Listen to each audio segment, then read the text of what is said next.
Okay, welcome back to a second part of the discussion about Lake Pontchartrain. Since we went offline last night, I had an hour post hangout with Nummy, and we were chatting in detail about views and beliefs and evidences and opinions about this, that, and the other. And from then, I ended up getting two pieces of new information, which I really want to share, because I think people need to see what it is that's out there as a direct result of what happened last night. So essentially, the beginning part is going to be the critique part. I have Alex and GeoStreamer on one side. I have Nummy ready to respond on the other side. And it is literally going to be critique. I think it's fair that the allegation has been made. I think it's fair that there's a fair amount of critique to go back, and we'll see where we get. If we have to concede points, we will concede points. If we don't have to concede points, then we won't be conceding points, and we'll be countering it with the relevant counter. And hopefully we'll get to see a closure on at least some critique. Once the critique part's out the way, we'll look at the two new pieces of evidence. And then Alex can either stick around for the two new pieces of evidence, or you can step out. It's up to you, but you'll be given the choice. And then we'll do some compare and contrast. It'll be literally compare and contrast exercise.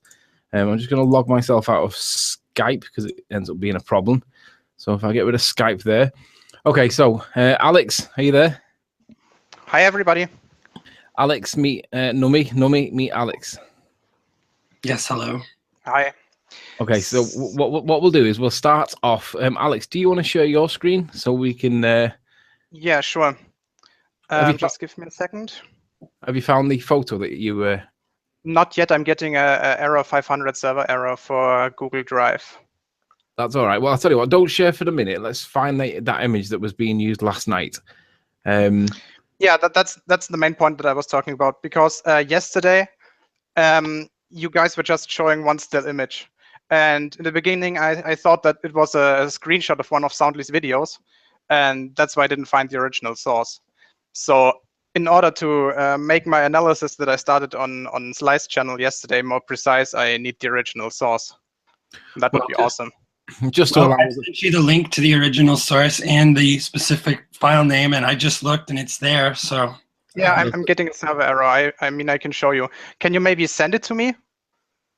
Well, hang on. Let me press the link and see if I get it. No, I get it there. Are you sure you're getting a server error? Yeah, I'm getting a server error. Look, I'm sharing my screen so you can see it.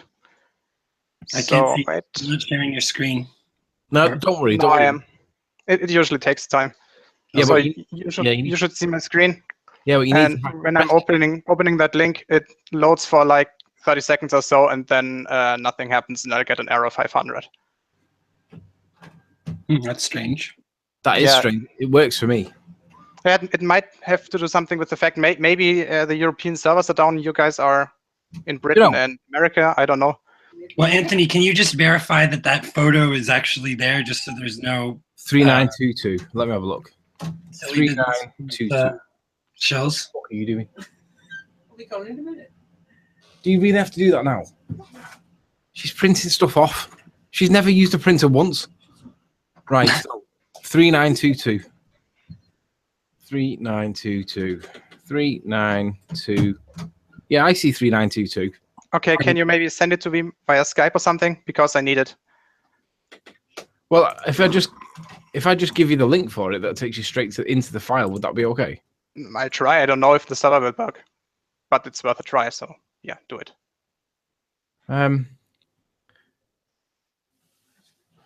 Actually, when you click the link, it doesn't change the URL. Right, I'll tell you what. I'll copy and paste and drop the link into the side chat. This is the kind of thing we had yesterday. Right, just click that link in the side chat. That should take you straight into the folder. Yeah, I tried that already. That's where he's getting the server error. That's the same link. So he wants you to. Can you download the photo and then exactly download the photo and send it to me via Skype, because we know that that'll work. Right, I'll only do that if you agree that I'm not going to doctor it in any way. I'm just going to do it the way that you've just said. Okay? Yeah, sure. Okay, so scanning for viruses, download, and then show in folder. Right, sign back in. Right, where are you? Image 3922. Drop that to Alex. Right. 21 megabytes for one foot. Well, they're the original images, I think, right? Yeah, it would be perfect if I would get the original image, because I think you made a mistake yesterday. Because you guys said that the shed would be behind the 0.4 mile mark, and judging by the hangout stills alone, it really wasn't recognizable, at least for me. So Okay, if fine. It said it was CR2 image. I don't know if I can open that. Oh, get him the JPEG one. There's two versions that are posted there next to each other. Anthony, like download. You took the CR2 file, but there's also a JPEG file, because I think the camera simultaneously makes two copies. Your raw image, and the other one will be the compressed one. No, the P900 doesn't do raw. Well, doesn't it? No, doesn't matter. I'll Well, that's funny. Oops. P900 doesn't record in raw. No. So I wonder how he got. One will be. What? Oh, I said, I wonder how he got. I wonder why there's a. If this image was taken on the P900, it's funny that there's a raw version of it then. Well, I don't know that it is a raw. It's a CR2. Is that raw? I don't know, but I can open it. It's okay. Oh, we right. don't Okay. need the other version. All right. So, am I screen sharing? Yeah, I am. All right. Hang on. Hang on. I need to get to you so I can present to everybody. Hang on a sec. Present to everybody. All right. Everybody sees you. Okay. So this was the picture that you guys were discussing about yesterday, and what I immediately noticed, and what you can so here you can clearly see that it's 0.5 miles. I wasn't so sure about it, judging by the footage that you guys showed yesterday, because the compression of the video was simply too big. So what you can see is that this shed is behind this post with this blue sign, and the right side of the shed is approximately in the middle of between the 0.5 mile sign and the other one. And that means that using this part, we can more or less track where Soundly took the footage. And over here we have a second shed, also a second post, and using these two objects, we can check if first of all, if the objects line up, or if it's fake, as you claim. So I'm switching over to Google Earth.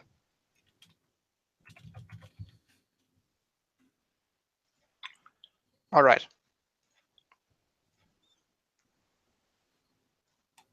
So I just want to verify quickly that my positions are approximately right. I didn't place this on the highway directly, because then the this clipboard thingy would disappear. So I just placed it like 10 meters or so east of it. So Street View. Here we have the 0.4 mile sign. But why the 0.4? Because in this picture, yes, the 0.5, and the left of it would be the 0.4. Because here we have the 0.6, 0.5, 0.4 isn't in the picture anymore. All right? Yeah, okay. I'm just wondering why you've chosen to mark that one. Yeah, just for orientation. So 0.4, then followed by the blue sign, this call box. I think it's some sort of emergency thingy if your car stops. And then followed by the 0.5, just a little down the road. Now, at this point, is it worth noting where the hut is? Yeah, the hut is, well, the first one is much further down the highway, approximately here. That's 1 mile or so of the shoreline.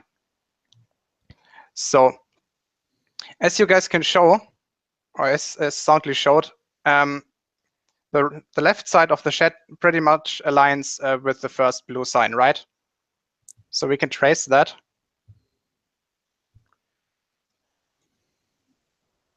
So starting from the left side of the shed,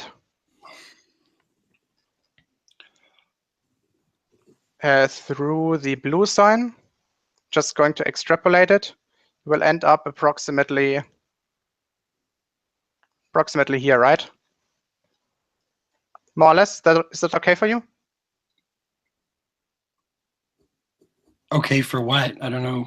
Yeah, I mean, you can see that from the point of view where this photo was taken from, the left side of the shed is behind the blue sign. Well, the shed is far too large. If that was because that's not the point. The point is that it's part of the point. There's no way that can be that you're seeing the. You're claiming that you're seeing this blue sign before that's the blue sign that's before the 0.5 mile mark. Yes. But then that shed is past 1.1 miles. But the two objects, the sign and the shed, are scaled in such a way that would put them at the same distance. No. I mean, it's a telezoom lens. Usually when you have something like this, you will flatten the image some sort. But you can't, you can't compress the sizes in that way. Yes, that's more or less exactly what happens. So let me just continue and prove and do my point, all right? And then we can come to it later. Alex, maybe you could show us how big the shed is that you're lining up in terms of Google Earth. Let me just save this path so I don't have to do it again. So this is path 1. Because that shed is quite big. I don't know, maybe 10 meters or something. Can you zoom in a little bit more? Not miles, meter. Where is it? So it's 7 meters across. So that is quite small, right? Yes, it is. I mean, it's approximately the same size as the 2 lanes, maybe a little bit smaller. So let me go back. No, but really your claim rests on this idea that the two objects, due to the telephoto lens, are going to appear the same, like that they would be scaled to be the same distance from the viewer, but that's not possible. Wait, your claim yesterday was that if this photo was right, you would have to find a shed at the 0.4 mile mark. And that's what I'm trying to... I said 0.5, but yes, you did. I didn't say 0.4 mile, I said 0.5. Or 0.5. That's not irrelevant. I can show that the shed that you are seeing is indeed Alex, carry on. 1.1 miles, 1.2. Alex, carry on making your point. Let's see where it goes. All right. So we have this one line basically from the vantage point through the blue sign to the shed. Now, the middle side, the right side of the shed is more or less in the middle between the 0.5 mile sign and the blue sign. So if we take a second path from approximately here and we elongate it through more or less between the blue sign and the 0.5 mile sign, we will end up here as well. And it's not perfect, but it's hard to do it with Google Maps. I'll save this one as path 2. All right. Now, what we have to show now. Alex, could you tell us what the length of that viewpoint was? 2 kilometers. Okay. So from the shore to the first shed, it's approximately 2 kilometers. Okay, 1.6 miles. Okay, go on. All right. So if you take a further look at the picture, you will see that there's the second shed over here. And this is the 0.5 mile sign, 0.6, 0.7, and then 0.8. It follows that it's a 0.8 because maybe here you can see that there's just one single line. Here there are 2, 0 and 9, and here there's just 1 mile. So if we go to the second set of signs that I marked, it's the 0.8 that is over here. And if you want to check it via Google Street View, you can do so. So the 0.8 is right there. And here's the second blue sign with the emergency telephone. And then followed by the 0.9 mile sign right here. And just for clarity, the 1 mile sign should be approximately there, I think. A little bit further down. Yeah, but you can see that here there's just one number. It doesn't say 1.0 miles, it just says 1 mile. Look at the size of that shed, even at the 1 mile mark. Yeah, wait. Like, so how is that shed going to be at 0.5 miles going to appear to be scaled? Let me just show you. All right. It's important that we first make sure that what we see is what we see. So this is the 1 mile mark. This is the 0.9. This is the 0.8, and this is the blue sign at about 0.85 miles into the lake. All right. So what I'm going to do now, what I haven't done before, is I have to find shed number 2. Should be approximately there. Yes.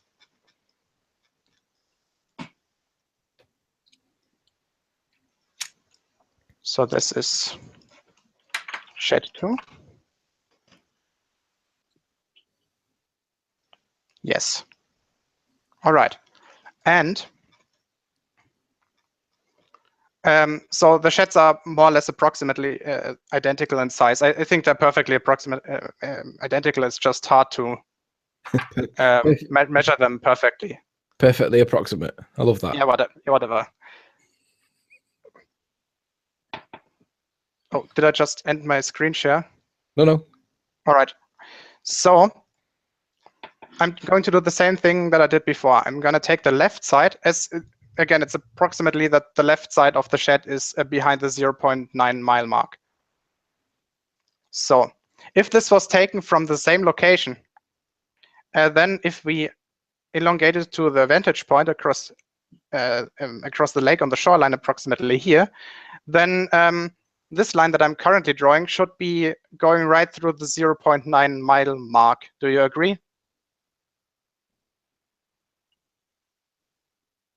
I don't agree with the premise of this critique, so I'm not really agreeing with any of this. So you're not agreeing that from the vantage point that this photo was taken, this should look like this in terms of where the shed should be if the shed is correctly positioned? Well, I don't. These sheds are not they're not correctly sized. So this whole premise doesn't. If you want, we can check it if they're correctly sized, but I'll do that afterwards. First of all, we have to check that this shed is the right one. I'll agree. Let's move on. Make your point. All right. So let's save this one as path 3. And now we can check if it's running through the 0.9 mile sign and through the 0.8. Yeah, approximately is. As I said, it's hard to do it because you have to, first of all, it could be that the vantage point is a little bit further down, so we will have little derivation. But it looks all right. And if we take the blue sign, that would be a little bit further up. As you see, the left side of the shed would be approximately shed 2. Okay, let's see it at the street view. Which one? What you're just showing that the thing would be visible. Yeah. You mean from the highway? Yeah. Let's see how big it is. From the vantage point. Well, you can't get a street view from that vantage point. But I know. That's why I'm asking. Do you want the street view from the highway? Yeah. Let's see how small or big this thing is in relation to the road around it and stuff. Place it right there. No, I mean put it beside the point. So wait. Alex, so you see at least that the shed is higher than the highway, so you can see the shed from the other side. Alex, do you not think it's a fair point that it looks massive on the photo but really small when you just zoomed in right on it? No, it doesn't look massive on the photo. It does. If you want, we can do the angular. We can measure the angle, basically. So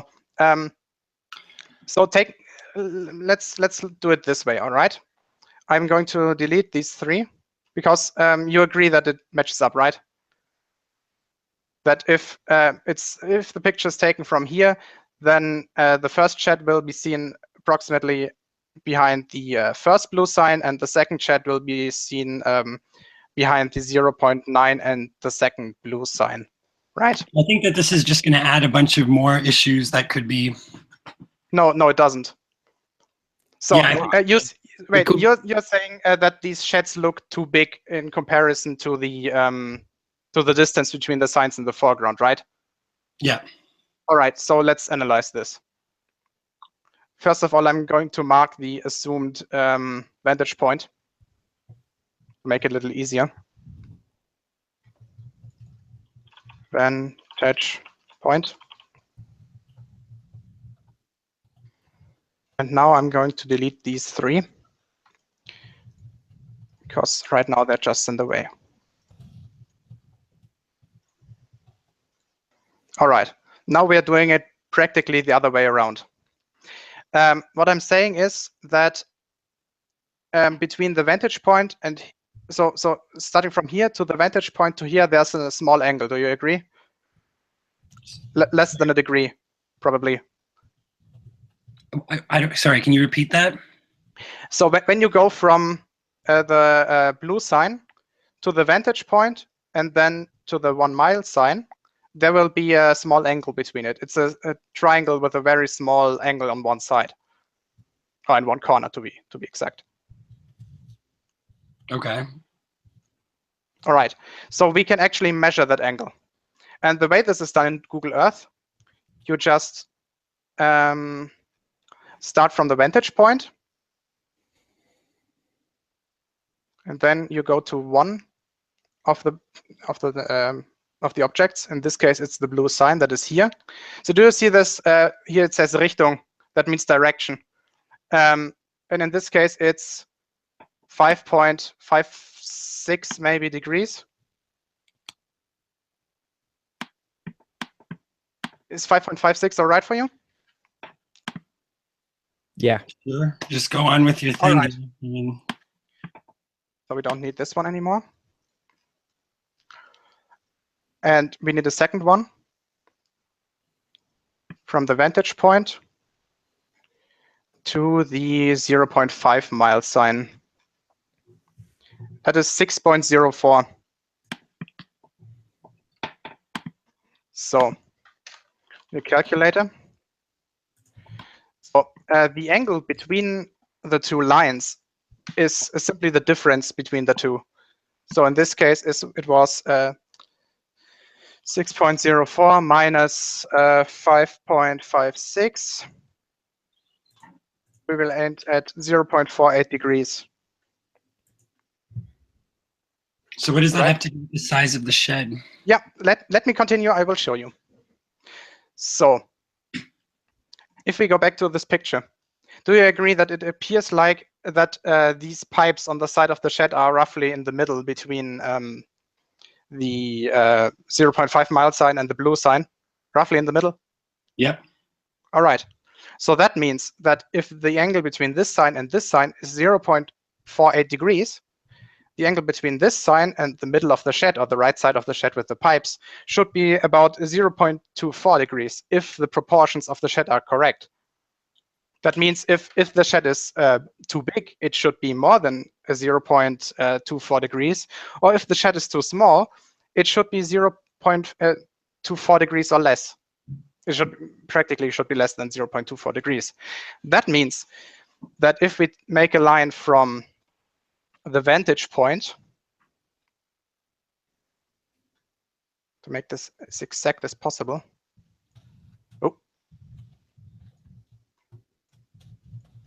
To the right side of the first shed. So this is 5.72. All right. And to the right side of the shed, this is 5.92. And we take the difference. We end up in this case with 0.20 degrees difference. Maybe I don't know. Maybe this is the pipes. Then it will end up perfectly with 5.92 degrees, 94 degrees. We will end up with 0.22 degrees.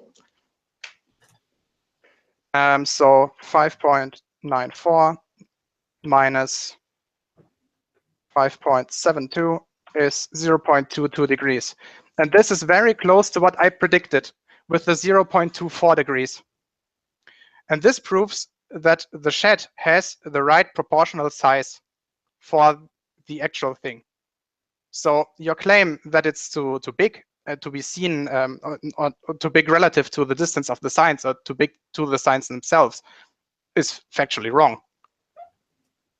I think that's a fair point. So. I'm not sure what I have to review what you're doing here, but I don't think so. Anthony, any comments? To be honest, I've been through this kind of angular size thing with Alex before. What was it in regards to? I think it was in regards to Blackpool Tower, maybe. I can't remember, but we've been through the angular size difference before on different things.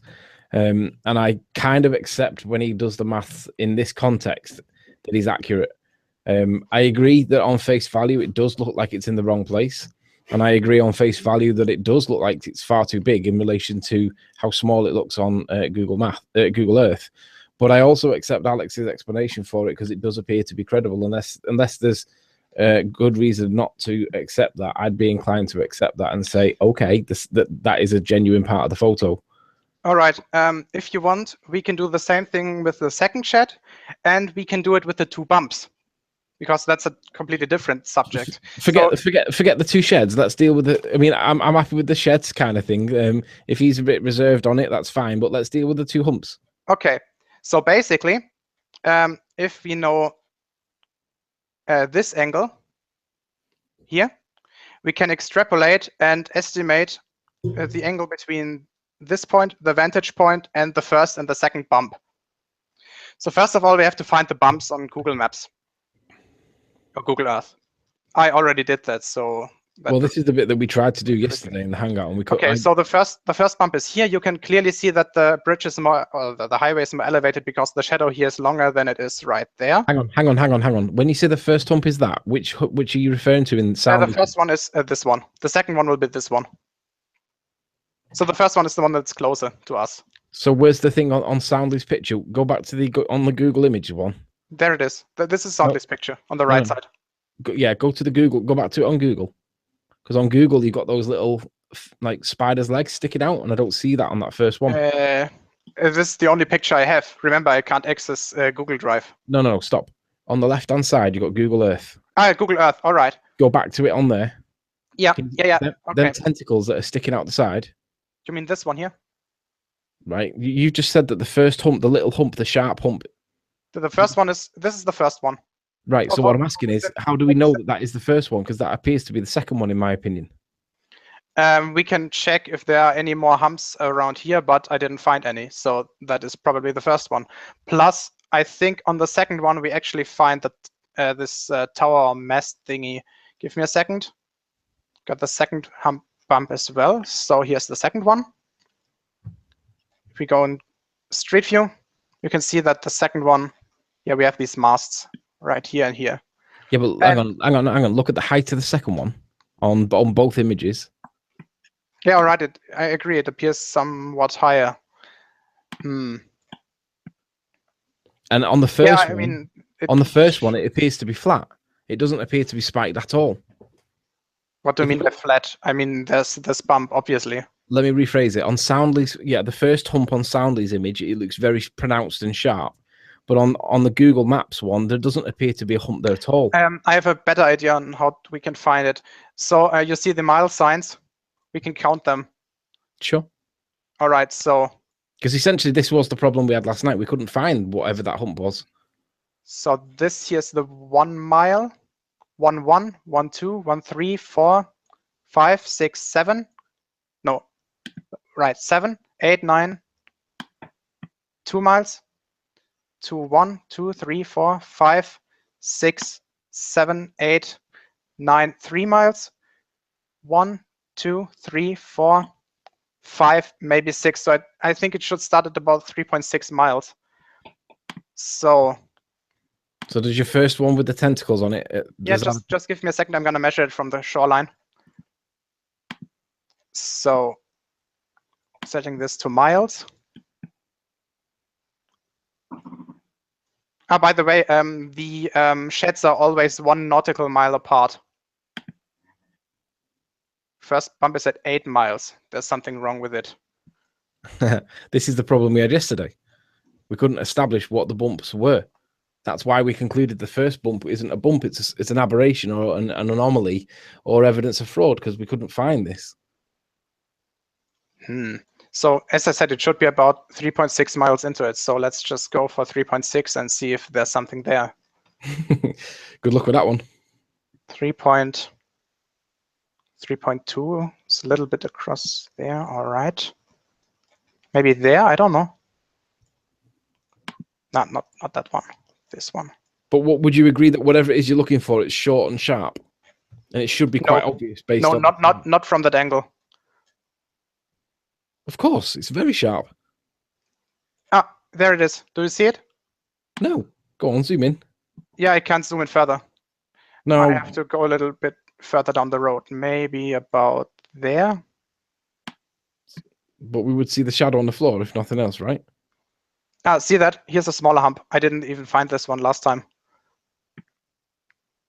See that? No. Can you make it full screen so we can see that?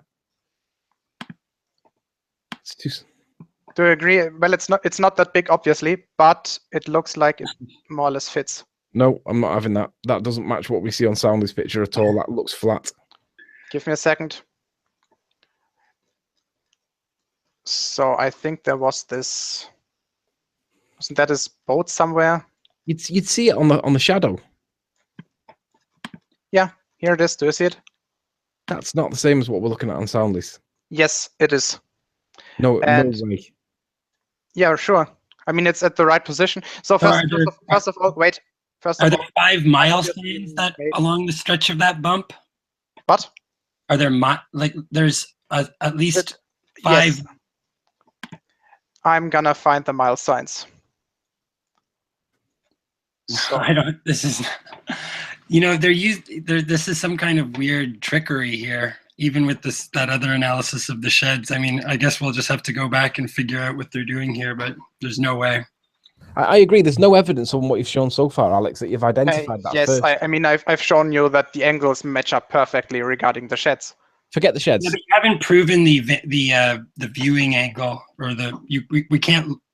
There's a mile sign. I found one. Because I think the problem is that the size differences just can't be, whether or not the angle is correct. You wouldn't be able to see just because the angle.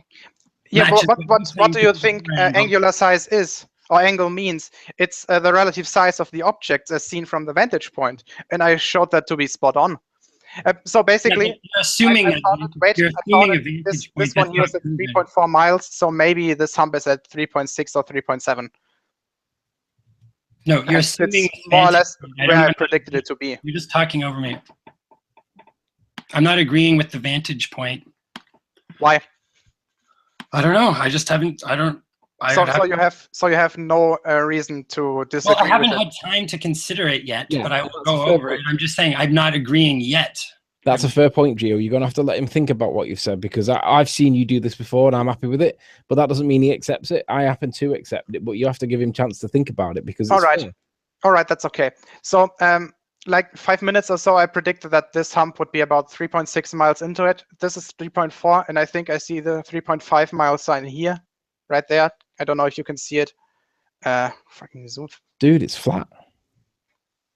Here's the 3.4 miles. Here's the 3.5 miles. This might be the 3.6, and the bump is coming afterwards. Even from here, it's actually quite close to what Soundly is showing. The point is that hang on. Here's this one. Hang on the mile markers on that one on the left hand side. I can see some on the left hand side. How far away is that? And let's see that on the shadow on the on Google, because it should show it in the shadow, right? Yeah. So I lost it. Damn it. So the 3.4 mile sign is right here.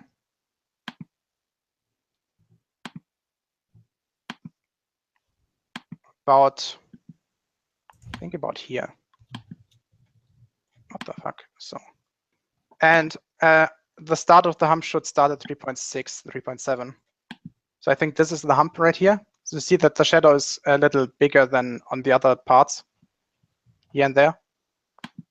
So we're at 0.3 miles difference from the 3.4 mile sign. So it starts at 3.7 miles. That's just 160 meters of where I predicted it to start. But would you agree that it's basically it's almost in? You can't really even see it on Google Earth on the shadow, and that's really... Yeah, you can. I think you actually can, because, for example, can you see the pillars, the supporting structures underneath it? Right here, for example, here, there. Go, just scroll either up or down so we can see the pillars. Yeah, you see that they are getting shorter. For example, here. They appear to be as wide as they are long. Okay. And if we go up a bit, they're getting definitely longer here. It still looks like a small, shallow curve rather than it is. But the smaller the angle is from which you are looking at it, the sharper it will appear. Okay. So can we do the angular thing on that and see if that matches the angle? So I want to mark it first. So the middle seems to be, it's hard to tell. Just go with that one with the double posts. Yeah, there are two with double posts. There's one here and one there, and one there. So I can't do it. But I think the hump starts approximately here and ends approximately here. So I think the middle is right there. So let's call this bump 0. Did I mark the other ones? First bump, 0th bump. I don't know if that's grammatically correct. Whatever. All right. So back to the picture. Now here comes the important part. Remember when I said that this was 0.48 degrees from this sign to this sign? Approximately. Honestly, I don't remember the value, but I'll trust that that's what it was. All right. So I need to open this in Paint or any other program. I think Paint will do. Just give me a second. Not got any porn on your desktop, have you? What? You've not got any porn on your desktop, have you? No. Don't mind, it's a private joke. You might not get it. I keep that in a folder. Not everybody does. Oh, I can't open it with Paint. I think you have to send me the JPEG version. Me? Yeah, anyone who has... Just do a snipping too. Snipping, yeah, all right, that will do. That's all right. So snipping.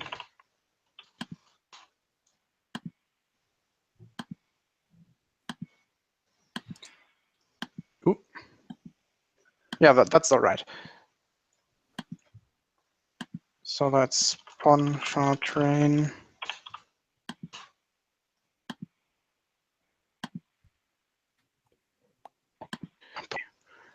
Ooh. Paint. All right. Yeah, that's good enough. So first of all, I need empty space. So this is quite crude, but I think it will work. So from here to here, it's about 0.48 degrees, right? So this length represents 0.48 degrees. Do you agree? Okay. All right. 1. The first one is misplaced. 1, 2, 3, 4, 5, 6,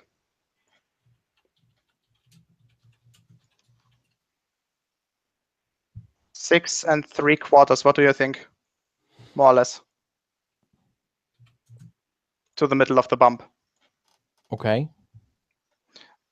Let me just count. 1, 2, 3, 4, 5, 6. 6 3/4. All right. So you're claiming that bump starts at mile 3.4. Is that your claim? I think it's the middle is at mile. Let me measure it. Assuming that the mileage starts from the start of the bridge, because I don't actually know where the mileage starts. It could be that it starts there or something. I don't know. You could go back from 0.5 mile or something like that. Yeah, that's a good idea. So 0.9. Let's start from 0.9. So the 0th bump, 3 miles. So it's the middle is at 3.9 miles. The middle of the bump is at 3.9 miles? Yes, the middle. Okay. All right. Okay. Well, I'm gonna stop you right here for a minute. Okay. Because I want to just point something out before we continue. So I'm going to share my screen. Okay, no problem. Just give me 1 second. Where are we here? Oh shoot. Just do this. Make sure you open it in Firefox. Yeah, well, I'm going to open it in such a way that it kind of cuts off the. Because Alex keeps showing the address bar, and I want this to carry on and probably end up getting sniped. Because Tim's fallen out with me. He thinks I've blocked him and I haven't. You see my screen? Yeah, yes. Man, it's good. Okay, so here's mile 3.4, right? Yeah. Where you're alleging that bump starts. No, I didn't say that. I stated that the middle is at 3.9. Okay. Well, regardless. Okay, so where you're not alleging it starts. So where are you alleging the bump starts? I don't know exactly because there doesn't seem to be any. After 3.4, the bump starts. I think it's about a 3.6, okay. maybe 3.7. So you think I think 3.6 was the last mileage sign that I saw. Okay, so you're saying that it starts at some point after 3.4 and before 4. Yes. Okay, so we've got this green mile 3.4 sign here, right? Yeah. And then if we continue, what you'll notice is that, I'm going to keep going ahead here, is that's the last mile marker sign. There's no more mile marker signs after that, or they start to mark each individual mile by a small blue sign at the ground level. So I'll just follow along here for a while so we can see. So we get to mile 4. So you'll see that another mistake I just noticed now in Soundly's photo is that these mile signs, like he has the mile signs continuing over that bump. And in fact, there are no more mile signs like that. So how does that relate to Soundly's evidence? Well, it relates to it in the sense that, hold on. I want to just show something here first. Because I hope you're going to show that on Soundly's photo, there's loads of mile markers that shouldn't be there in real life. I'm going to. Yeah, 1 second. Here, look. And shoot, I can't access my. Is it possible maybe that the footage is older because that part of the highway looks different than about? No, it was taken in March 2017. Look, see on Soundly's photo, and I asked our friend here specifically. I said, so there's 5 of these mile marker signs visible on that hump, and see all the mile marker signs continue past that hump, but on Google Maps they cease marking the miles in that way, and they start marking them per mile with a different kind of sign. Yeah, that's why my question is maybe the Google Street View stuff is older because it says May 2011. That's 5 years ago. On the top left of your screen, you can see it. Oh yeah. So okay, five difference could be the reason. So well, yeah, but it approximately lines up. So you see that the hump approximately ends at the 4 mile mark. So my assertion of about 3.9 is all right. All right, that's a fair point. The May 2011, because it does also say image capture May 2011 at the bottom. So you'd have to logically deduce that they've added them since 2011, which is 5-6 years ago. Well, yeah, I guess the first. I don't know when the date changes, because remember when we were looking at it yesterday, it said that it was March 2017 for at least the first segment of the bridge. So we'd have to find. Yeah, that'll be shit if they only updated the first part of the bridge, and with the part that we need hasn't been done. So yeah, that would be nice if somebody in the chat could find out when the bridge was last renovated. Yeah, that would be cool if we can find that out. Yeah. So I still want to go back to the angle thing. Yeah, let's go back to the angle thing, because at this point we should, unless we get information that's new, we should move on. Okay. Yeah. So where's my? Ah, there it is, my Google Hangouts. So are you? No, you're not. Can you please show my screen again? Yeah, just make sure you're hiding that thing though.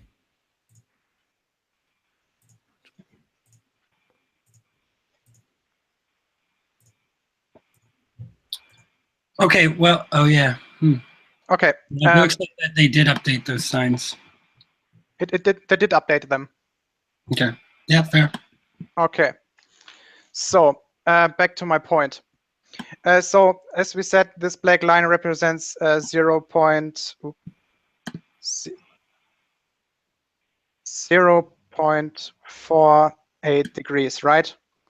So as we said, we have 1, 2, 3, 4, 5, 6, 6¾ So the angle should be 6.75 times 0.48 degrees with 3.24 degrees. All right, that's my prediction, that the angle between the line from the observer, meaning the guy standing here, to here, and the line from here to here should have an angular difference in Google Earth of about 3.24 degrees. Okay, so let's check that. So again, first of all, going from the vantage point to the first chat. So this was again 5.71 degrees. Last time we took 5.72, so I'm going with 5.72 again. It's like half a meter or so difference. That's determining the second digit after the point. And the first or the 0th bump, that is at 8.19 degrees. Oh, maybe 8.22. Yeah, let's go with 8.22. So again, with the calculator, 8.22 minus 5.72, that is 2.5 degrees. So that's smaller than I expected. Maybe it's because this is not really 3/4. Well, I was wondering, does it make a difference that it's going further into the distance and it's going to change the... Not with the telezoom lens. With a lens that is very fisheye, it should make a difference, but not when you're deeply zoomed in. You can more or less assume that the angular difference between the individual pixels is linear. That's the advantage of high zoom cameras. They don't really distort the proportions.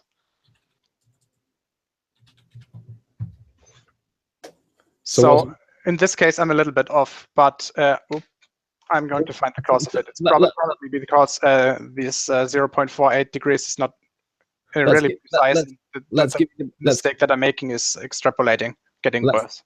Let's give you the benefit of the doubt, and we'll put it down to a calculation error based on the lines that you've put in. They may not be perfect. Not a calculation error, but it's more like the resolution of the image isn't good enough, and I don't know exactly where the vantage point is. If it's 10 meters off, then the calculation will change a little. It's hard to determine exactly. All right. So, what are your thoughts at this point, Nummy? I would like to take some time to think about what's being claimed here, and let me paraphrase what my views are. My views are: it's fair that you've criticised and shown that it may not be right on the points with regards to the shed and the orientation and the position. Does it change the shape of the Earth claim, or does it affect it? The only thing it affects is the perceived credibility of this shot, this image. Is that a fair comment? Yeah, I mean, it increased the credibility because, as I said, it lines up. It doesn't increase the credibility. It restores the allegation of lost credibility. It doesn't increase it. Yeah, all right. That's fair. Okay. No, So- actually, it isn't, because we've independently shown that this matches up to reality. So All yeah, right. it increases the credibility. It doesn't increase it. It restores it back from what it was criticized as, back to the position of possibly credible. But with regards to the bit where, you know, the water line, where the water line meets the bottom of the stanchions on every single post, it goes up in a nice straight line, then it curves up. Yeah, that's a little weird. I don't know why. Does this lake have tides or something? I don't think so. I don't think. I have no idea. It's somewhat connected to the sea, if I'm correct. I have no fucking clue. So, I mean, at this point, I'd be happy to concede it on the basis that it seems reasonable, it seems to match up, and it seems to be mathematically okay. Not that I'm an expert on maths, I'm not. But I think that Alex has kind of made a reasonable critique, and I think it's fair we should accept it, because A, we can move on, and B, it doesn't change the allegation of flat over. All it does is changes the potential credibility of the witness, in this case, soundly.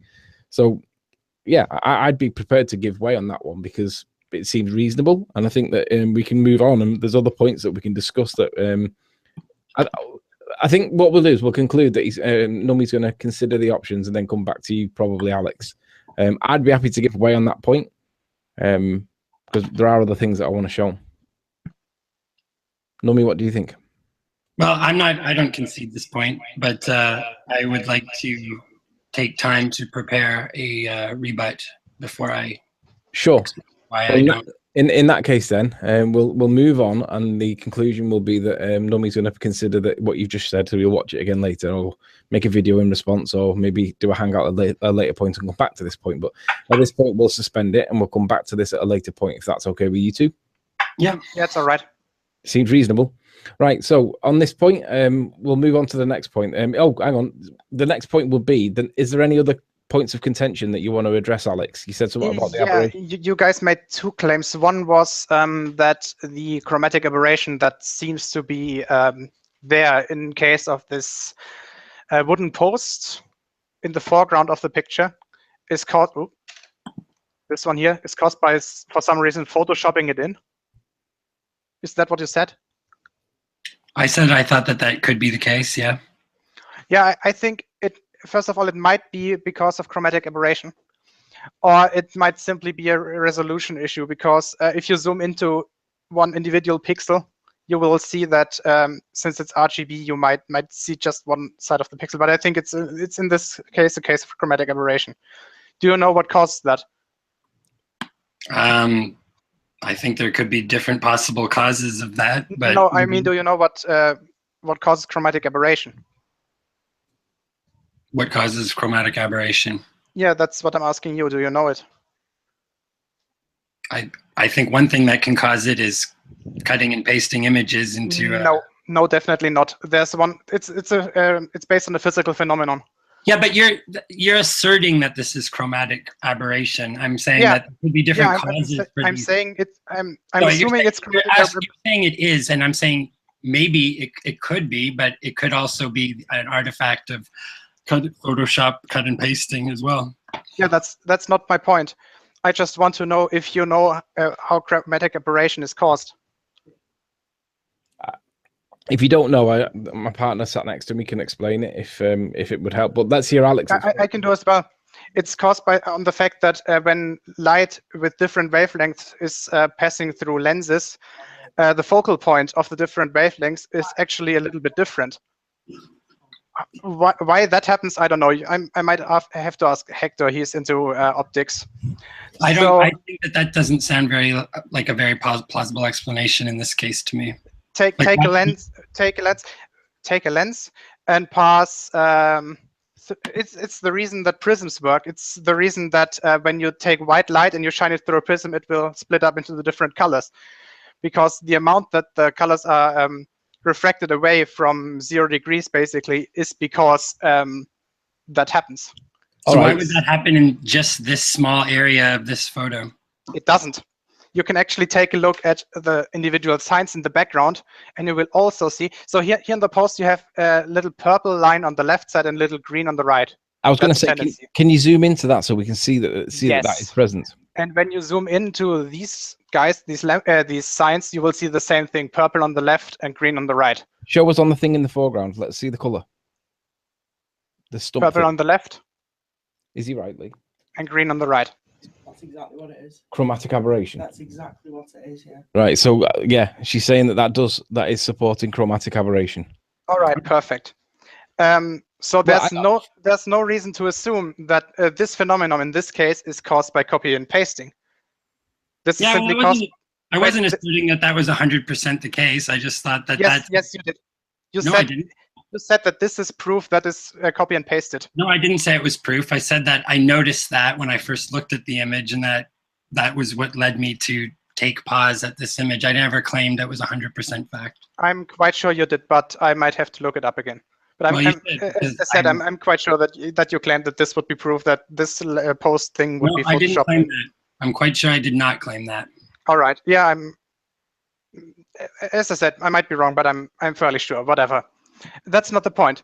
So based on the fact that this behaves exactly like chromatic aberration does, why do you even assume that this might be photoshopped in based on the fact that there's this phenomenon happening?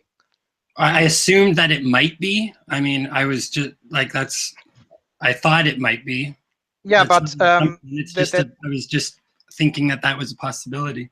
Yeah, but you were basing it on the observation that there's this color change going on, and as I say, there's no reason to do so. Well, it's because I looked at it through using a forensic analysis tool. It showed that there was compression artifacts around that object. Which can you show that? Can you show that? Because I know you showed it to me, but can you show it to at least justify why it was that you suggested it? Okay, hold on for a second. Because at least if he shows why the assertion was made, then it can be simply down to an interpretation issue or just being wrong, but not necessarily being like malicious or vindictive.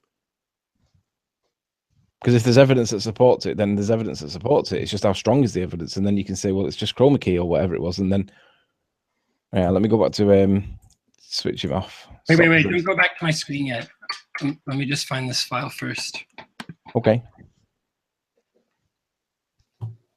I need to just see what's going on in the watch page. So just bear with me one sec.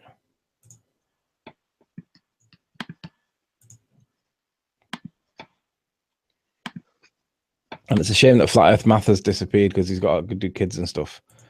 I was really hoping. So I'll share my screen for a second here. Oh, wait, no, I'm not sharing. Okay. Are you sharing? There we go. Yeah, you're now presenting to everybody. Okay, so not that one. Here. Yeah, I had looked at this using this forensic analysis tool, and it showed that there was these lines that, according to the forensic analysis tool instructions, say that are indicative of cutting and pasting. These sort of lines due to compression. Alex, do you want to comment? Does it say, first of all, which program did you use to create this image? I use this website where there's a number of tools available. But whatever, I'm not, like I said, I wasn't claiming that this is 100% fact. I'm just saying this is what led me to believe that could be the fact. And to be fair, I think I just have to say something quite quickly. There's a video by Cool Hard Logic. I think it's, how was it called? Part 2 testing. No. Give me a second. It was World of Batshit Part 2. And he also dealt with a similar thing. And I think he also showed that chromatic aberration can cause this effect. Some guy claimed that the moon is fake, and he showed why it isn't. And the effect that we're dealing with is more or less the same, that when you have sites of Yeah, okay, well, the argument that we're having now is that you're claiming that I said that that was an absolute fact, which I did not say. And I'm just explaining how what led me to think that that was a possibility. Yeah, it's all right. In me with this other thing to discredit me or something, but it's actually not true. And yeah, that forensic analysis tool does show that looks pretty strange. I mean, apart from the chromatic aberration, that there do seem to be compression artifacts around that image as well. Why isn't then can you put it on the screen again, please? I need to check something. Just share the screen again. Okay, 1 second. I think the point though is that it was based on evidence rather than based on perception.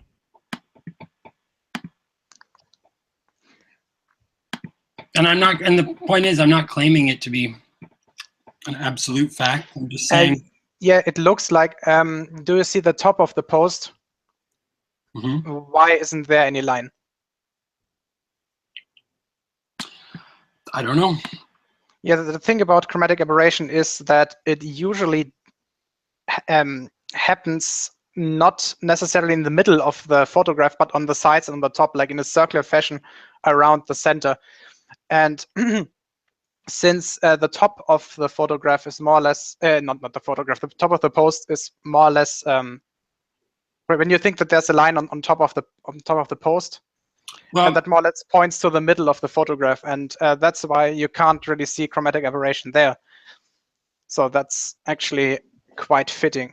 So right, so you think that normal, but do you think that chromatic aberration would? Okay, you know what?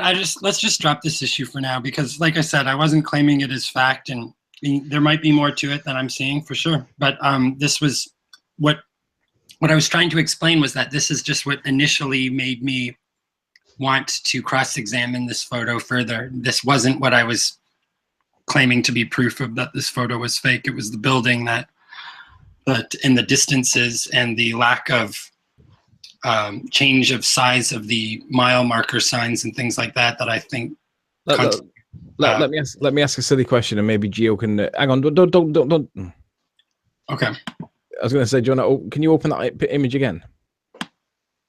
Mm-hmm. Just make it full. Right. My question is, and it sounds stupid, and I don't know anything about this, but maybe Gio can tell me. Why does it not? Is it affecting the thing that that thing in the bottom left hand corner? Is it a concrete curved thing? Is there yes. is there chroma key evidence in that corner there? Directly in the corner, no, but on the diagonal part, there seems to be some sort of chromatic aberration going on. I have to share my screen again to show you. No, it's okay. It's okay. I'm just asking, why is it only on that part of the picture? Shouldn't it be elsewhere on the picture as well, or is? I think it might. If we had an object on the right side of the picture, which we unfortunately don't, we would see the same effect. Okay. With the difference that the green part would be on the left side because it's closer to the middle of the picture. All right. Cool. All right. So if you want to share my screen again, I'm showing that a part of the concrete block also shows the same effect. Okay, let me knock. Right, Alex, you're presenting now.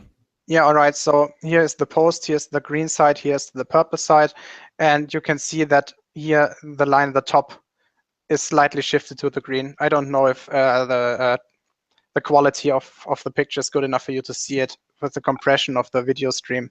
But honestly, I don't see that, but I am colorblind, so I probably can't see it. So this seems to be a little green, and I think this is a little purplish, but it's hard to tell. But in my opinion, there's a little chromatic aberration going on there. Also with this vertical line, it's slightly green on the right side and slightly purple on the left side. Yeah, I think I can see that. All right. But would you, Alex, would you at least accept that it was based on the evidence that the forensic photo thing showed? Yeah, that's a fair point. Okay. So can we move on? Is there anything else that you want to discuss critically, Alex? Yeah, there were two more points, just quite quick ones. The first one was about the white balancing, that you were claiming that the white balancing doesn't change the color of the picture. And you know, I sent you some pictures yesterday that were shifted into the reddish orangey area because. All right. Do you want to show them pictures for the people that are watching? I don't know if I still have them. Give me a second. They'll be on the Skype chat, won't they? Ah, yeah. So, Riley, here we go. Oh, yes. So this one was, don't laugh, this is a picture of Gabe Newell. This one was pretty much spot on. So the light bulb that I'm having has about 2,800 Kelvin light temperature. And in this photo, the camera was set to 3,200 because it's the lowest setting that my camera has. And what I did was I took the same photo 4 times. The only difference being that I changed the light temperature setting or the white balancing on my camera. So this was taken with, I think, 4,000 Kelvin setting, 5,000, and 6,000 or 7,000, one of the two. So your position is that this does what? Yeah, you see that the white balancing clearly changes the color. So the background wall that the photo is posted to is white. So you can clearly see that here it appears clearly orange and here it's more or less correct. What I could do now live is do the opposite thing. I have I've brought another light bulb which has a much bluer color temperature, and I can take some photos with my DSLR and show you that in that case the color of the picture will be shifted into the blue area and not into the orange, because the setting of the DSLR will be too low, and therefore the sensor will adjust into the blue. And that's what you were claiming yesterday, that the ocean, for example, looked too blue for it to be right. Agreed. So let me just consider whether the properties in the P900 photographs give that detail, that setting. Just let me see whether the... So just to be sure, that the camera that I have is much older and probably much crappier than the P900. It's a Canon EOS 1000D, and it's, I think, 7 or 8 years old. So the P900 should be better in every way. So on right, okay, Nummy, on the original photo, the JPEG, or the Canon RAW file, what we have, if you go into, if you right click onto it, and then go down to properties. Sorry, what pick, the one we were just looking at, or? Let me find the one that I downloaded, because I'll be able to tell, because if he's, well, it should record it on the P900. Let's just see. I mean, the ones I've got, the photos I've taken, it's blank, because it hasn't been changed. Let's just see if there has been a white balance adjustment made on the camera, or let's see if it's something else. Because if what you're saying is correct, Alex, we should be able to determine that fact with the metadata on the photograph. I don't know if Canon cameras record that. I think. Oh yeah, there is metadata in these in the files that he sent. Yeah. There is what? There it is. Then you should check for the white balancing value or light temperature. I don't know how it's declared in English. Well, I can see on mine there's white balance is auto on the photo shot, the photo I'm looking at, and the contrast on mine and the brightness. Contrast is hard, brightness is clear. So maybe if you could find the metadata on the photo that we're looking at and just see is there a value next to white balance. Okay, I'm looking.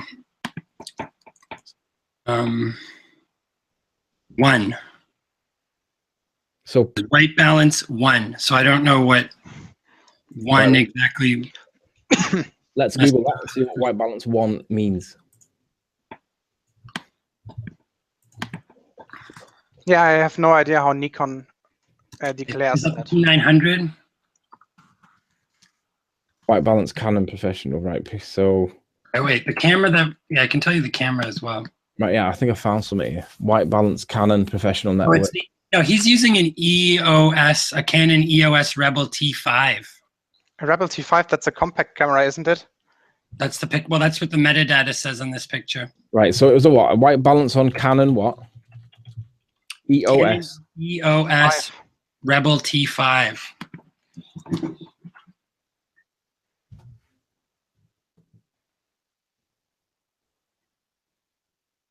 Oh. I just want to find out what the white yeah, it's also DSLR. Let's find out what the value 1 means.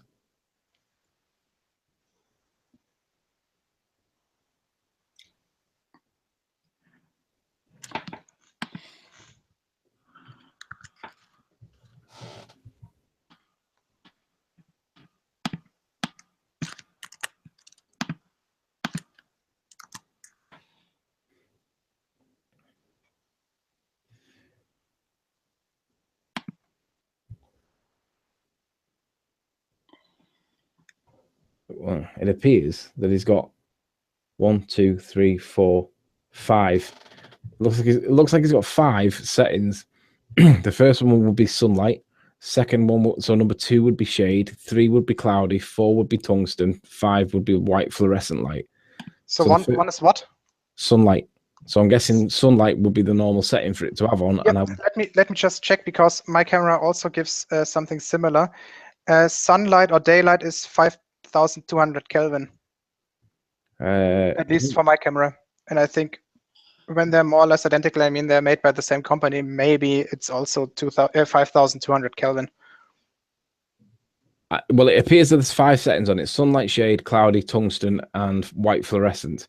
And if he's got number 1 appears to relate to sunlight, which would be the correct position for it to be on.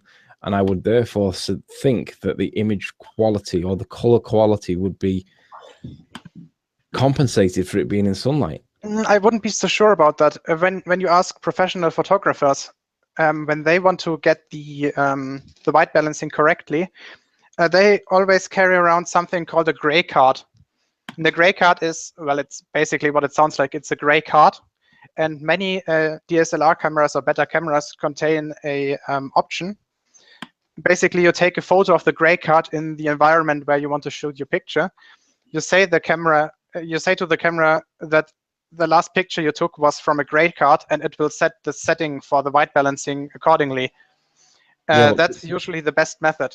Yeah, but to be fair, the evidence I'm looking at indicates that the 5 mode settings he's got, number 1 is sunlight, and therefore I wouldn't expect the color to look so blue if he's got it on the sunlight setting. It's a fair comment to make. Yeah, sure, it's a fair comment, but all I'm saying is that it doesn't say that it's perfect. No, far from it. I'm not saying it is, but what I'm saying is you wouldn't expect the variation to be that much that it looks like the water looks blue.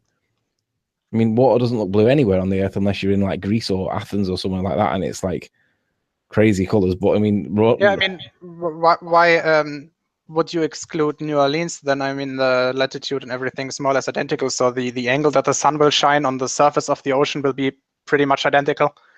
I don't see any reason why you should say that you're not wondering why it's looking blue in, as you said, Greece or Italy or whatever, and not in New Orleans.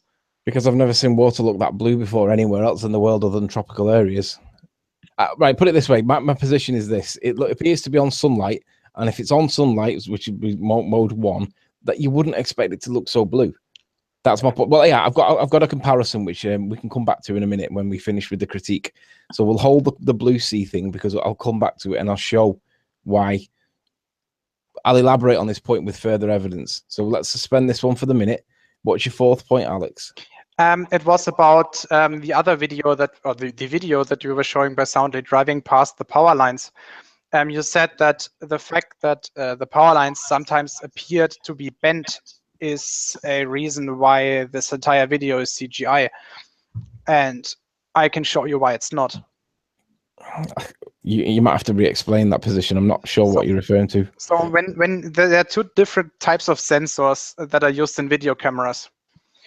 In one sensor, basically, 1 line of pixels is scanned after the other one.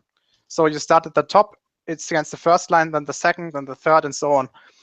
And what happens when you have fast-moving objects, such as the metal structures on the power lines while you're driving past them, is that they might appear to be bent. The perfect position to see something like this is when you're filming propellers of airplanes or of helicopters.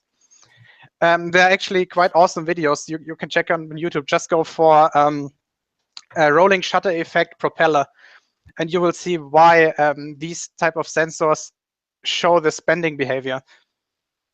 Now, since Sadly, is most really likely filming comparable, with a right? DSLR camera, the same that he's using for the photographs. It's reasonable to assume that he has a rolling shutter. So I think the fact that sometimes the lines look bent is because of the rolling shutter.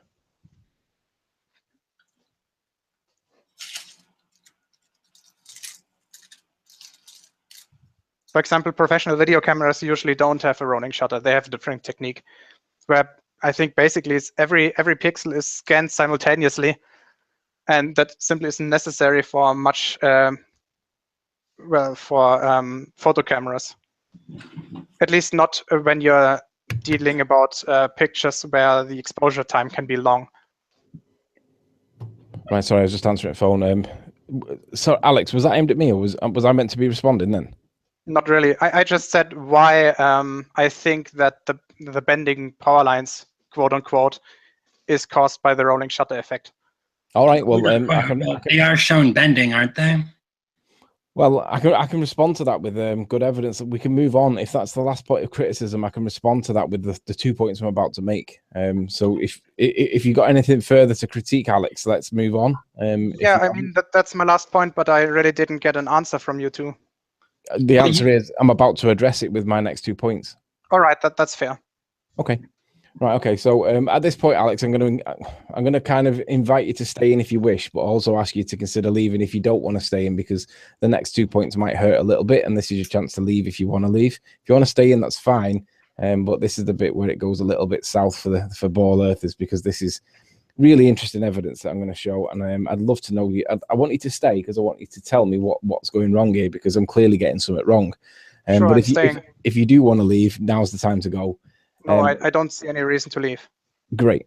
What I'm going to do, I received an email from somebody last night, and I'm going to have to snip into it out first because I can't show the email address to or from. So just bear with me while I take the part I want out of it, and then I'll display that so we can see it. I'm just going to show just the email itself to protect the identity of the sender.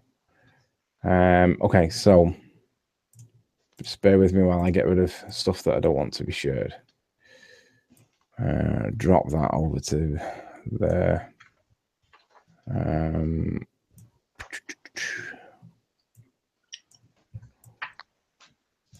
Just reorganizing my desktop a bit, hiding all my porn. Okay, so if I now share my screen, and then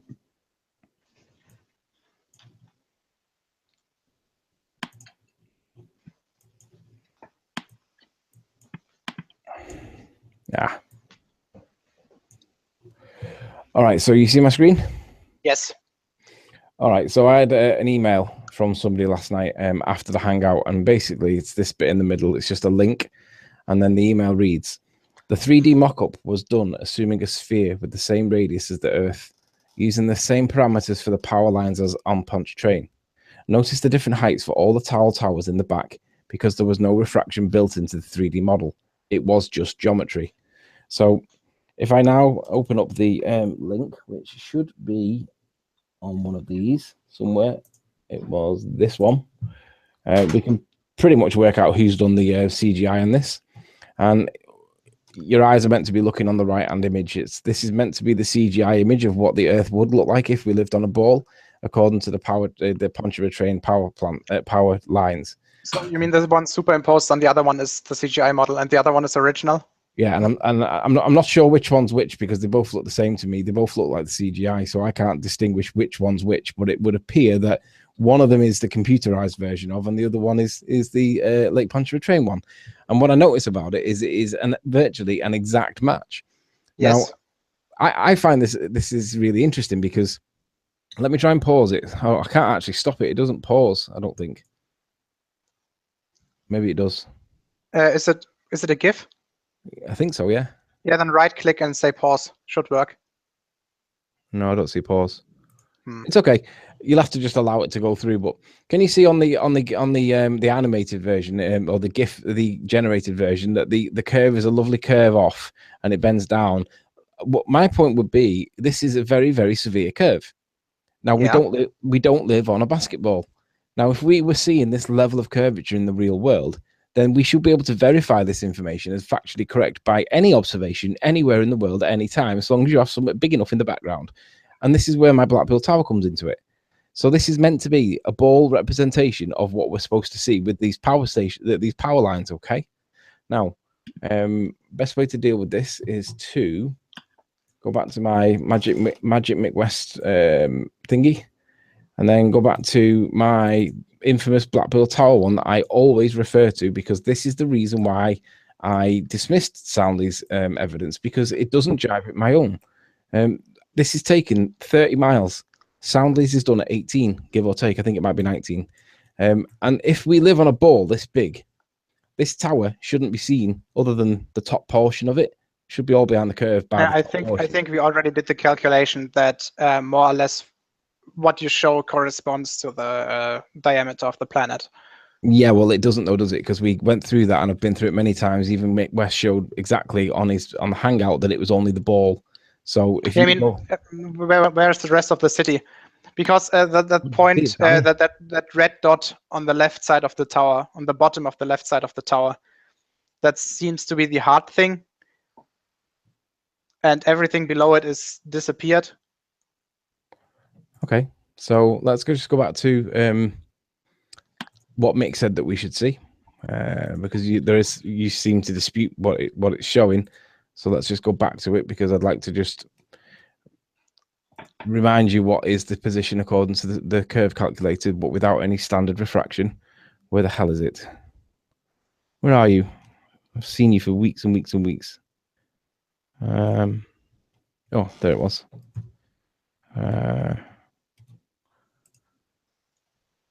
Okay, so this is what Mick says is what we're supposed to see at that distance, and that's what we actually see at that distance. So my point is, whether this is right or wrong, that's not my point. My point is that on the CGI version of the thing that I've been sent on the email, which I now need to go back to, and I can't remember where it is. Where is it? Oh, it was in one of these, wasn't it? Is it that one? No. Sad now, where's it gone? Just bear with me while I find it. There we go. So when we go back to my point's not whether or not my thing's seeing more. My point is, if this is the level of curve that we're supposed to see at 18 miles, I mean, that's pronounced. It's a lot of curve. It's not consistent with my own evidence. Hence the reason why I rejected it initially and still do. Now my query is, we haven't got anybody that I'm aware of that's been back to Pontchartrain to verify Soundly's evidence. But what I did find out was, check this, and this is where I'm going to ask Nummy, what do you think? So bear with me while I find it. One question, just before we switch the topic, or just before we go back to Lake Pontchartrain, on the model that Mick West made, did he include the effects from the atmosphere? No. Yeah, then that's the reason, probably. No, it isn't. No, it isn't. But that's a different topic for a different day. We're talking about Pontchartrain, so let's not talk about standard refraction. We're coming back to that. Yeah, all right. So this video on the left is a guy from Johnny Oops, and I'm going to let the record show that I've subscribed because of my bias. That is my bias, and I'm fine with that. Now, essentially, what this guy shows is the exact same thing that Soundly's showing, the same angle, but on the opposite side. Would you agree that's a comparable angle? More or less, yes. Because we could basically download this, we could flip the whole video right to left, and we would get the exact same thing. But we don't really need to do that. We can just play this and notice how. Firstly, look at the color of the water.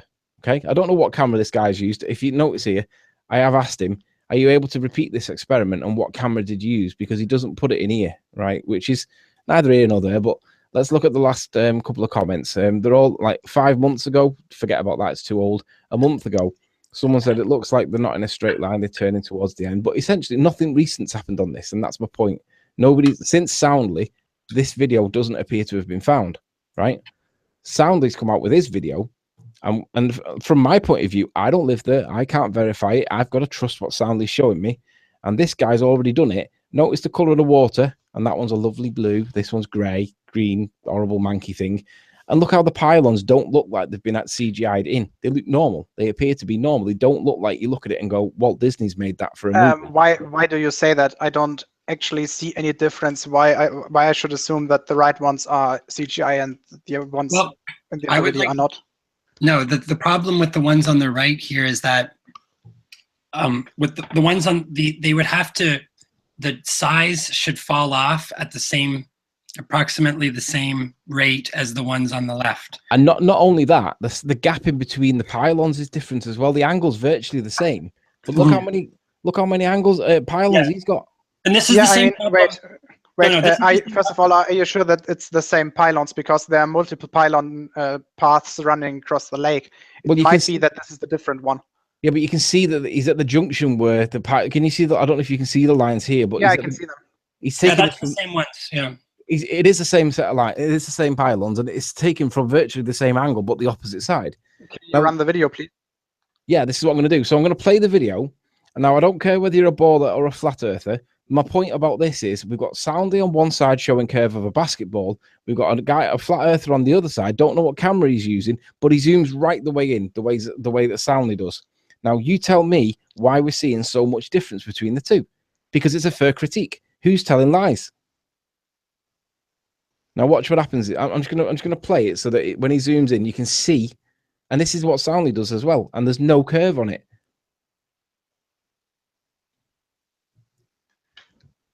Right, he begins. There we go.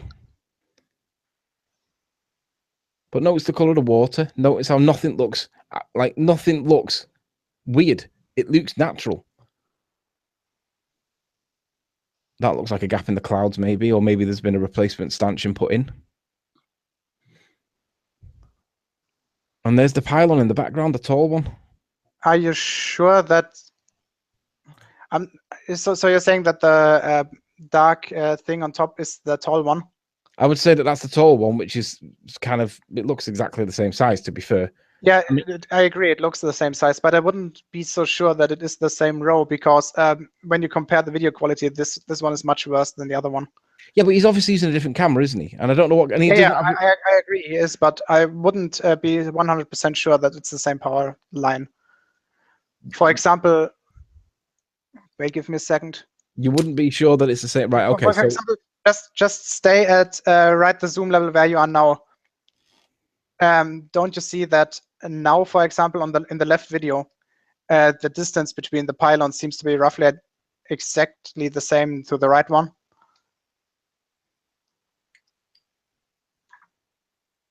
So if you're comparing Soundless video to Johnny Oops's video, you just said that in Johnny Oops's video, the distance of the pylons would be bigger. And when he zooms in, it's more or less identical to the one that Soundly made. Let's see if that does that. I think it was about 40 seconds or something. Yeah, he's zooming in. Right there, stop. You see that the distance difference between the pylons is more or less comparable to what Soundly is observing. Okay, I'll concede that point. But would you say that that shows fuck all curve and it shows the band of refraction, not the band of refraction? This is where Mick West comes into it, because this is showing refraction that's exactly the same as the stars as they begin to appear to the horizon. They appear to wobble, and Mick calls that slowing down. And this is the wobble that we're seeing with the stars coming towards the horizon. This is what we call refraction. This is not refraction. This is supposed to be the curve of the Earth. But for a flat earther with no brain and stupid and thick as fuck, which is what you all call me, which one do I go with? Because one appears to be flat, one appears to be curved. How do I know which one? But the problem is there is something I can do to help here. Because let's be honest, Alex, you don't know which one it's supposed to be. You don't know which way it is. Neither do I. Neither does Nummy. You mean that I don't know that the Earth is actually a sphere? Are you saying that I'm not sure if the Earth is a sphere? No, I'm saying that you don't know which video is the correct video because neither of us can verify it. So we have to trust one. They are both obviously correct in the sense that they are both obviously real. Are you taking the piss? I don't necessarily think that either of these videos are real. I think that it's possible that this one that you're looking at, Anthony, is also fake. It is possible. Put there to fuck with you in this exact way. Maybe it is. But how, if it is fake, how the fuck are we supposed to know? And if it is fake, Well, and we're being fooled, because you can know, but like I say, if you go back and look at, you can get a pretty similar angle on these towers from the just simple photo that's available on Google Maps, and that is going to describe the rate at which the pylons should fall off in size, and that is not negotiable. That is a non-negotiable variable, and that's the same problem. That's still the problem with the Causeway footage. That why I don't think it's been debunked is that. But the thing is, there are other independent sources that we can check that aren't labeled with either flat Earth or labeled with. I mean, this is another one with P900 super zoom. Oh, this is a flat Earth one. Let's not go with that one. Let's go with. I wanted the actual imagery rather than it, because there are images that you can see on. I mean, not that one. So by the way, I found another location where you could theoretically take a picture of power lines going over large distances over water, and that is at the Florida Keys. So if you have somebody living there, they could Florida check Keys. it. Florida Keys, yeah. Doesn't Reds live somewhere near there? I think he lives in Tampa. That's like 500 miles or so further north. Oh, right. I thought Florida and Tampa were like a small part of the world. No, I mean, Florida is 600 miles or so long. Give me a second. Right. So hang on. Let me stay on topic. Let me stay on this. This is another image from somewhere else. I don't know where this has come from. So Florida is 400 miles long. That's Soundly again. Let's not go with Soundly. Let's go with. I wanted the imagery. I wanted photos, not videos. Here, look at that one. Which, that one there? Yeah. It's YouTube. Oh, no, not that. I don't know. I think that, I wouldn't want to rush into choosing one of these. I think that's Soundly again, because his photos have really come to dominate this search Google search parameter of Lake Pontchartrain power lines. Because I guess no. So my point is, we can find other photos of. But what's most interesting is if we go to Bing and do it. Watch what happens. Nothing will appear because Bing sucks. No, watch.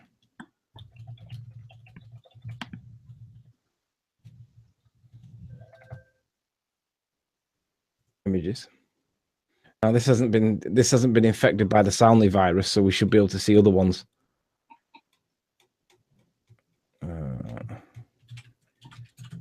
As I said, there isn't anything because Bing sucks. Oh, okay, but in any event, what we can say is that you can find other photos if you get past the Soundly ones where they don't really indicate that there's curvature. So what my point is that if we're in a neutral position and we're trying to find out which one's reliable and which one's not, you've got on the one hand you've got Soundly showing a basketball. On the other hand, you've got someone here that doesn't appear to be showing a basketball, but shows. Just give me a second. I need to cough. But it shows the shimmering that we see in the atmospheric refraction, the terrestrial refraction that Mick refers to but ignores on. But that's a different point. So from a neutral point of view, which one do we go with? Is the the one that's credible?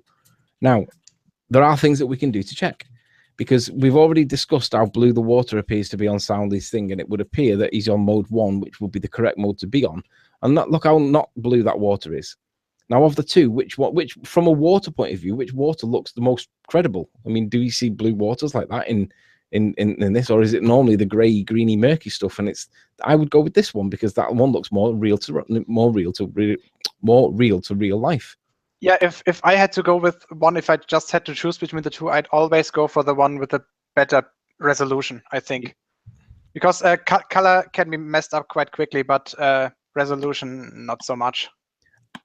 Alex, would you at least concede that it's confusing if you're not sure what the Earth is? Because we have one that appears to be flat and one that appears to be very curved. Yeah, okay. So isn't it fair to say that why we're getting such variation in the evidence is because we should be getting them to be pretty much the same, even with refraction, whether you go with standard refraction or like from Metabunk or otherwise.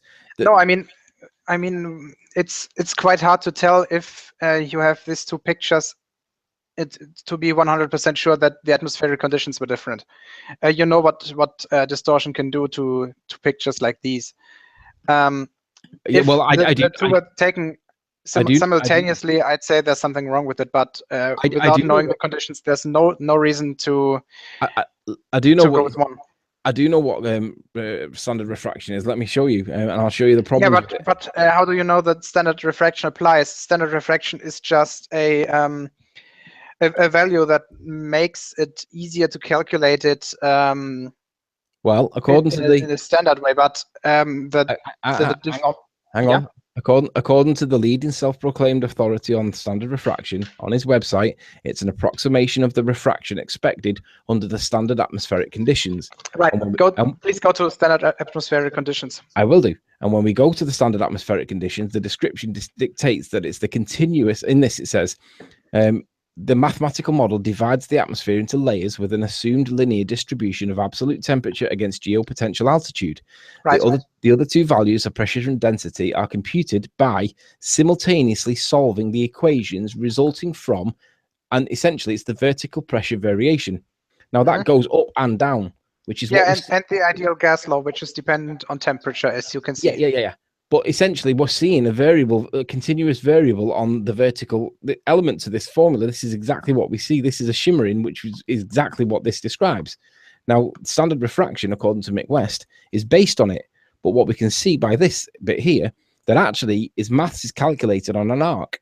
Now, in nowhere in this conversation, in this Wikipedia page here, does it talk about arc mathematics based on 7/6 R, 7/6 of the radius of the Earth.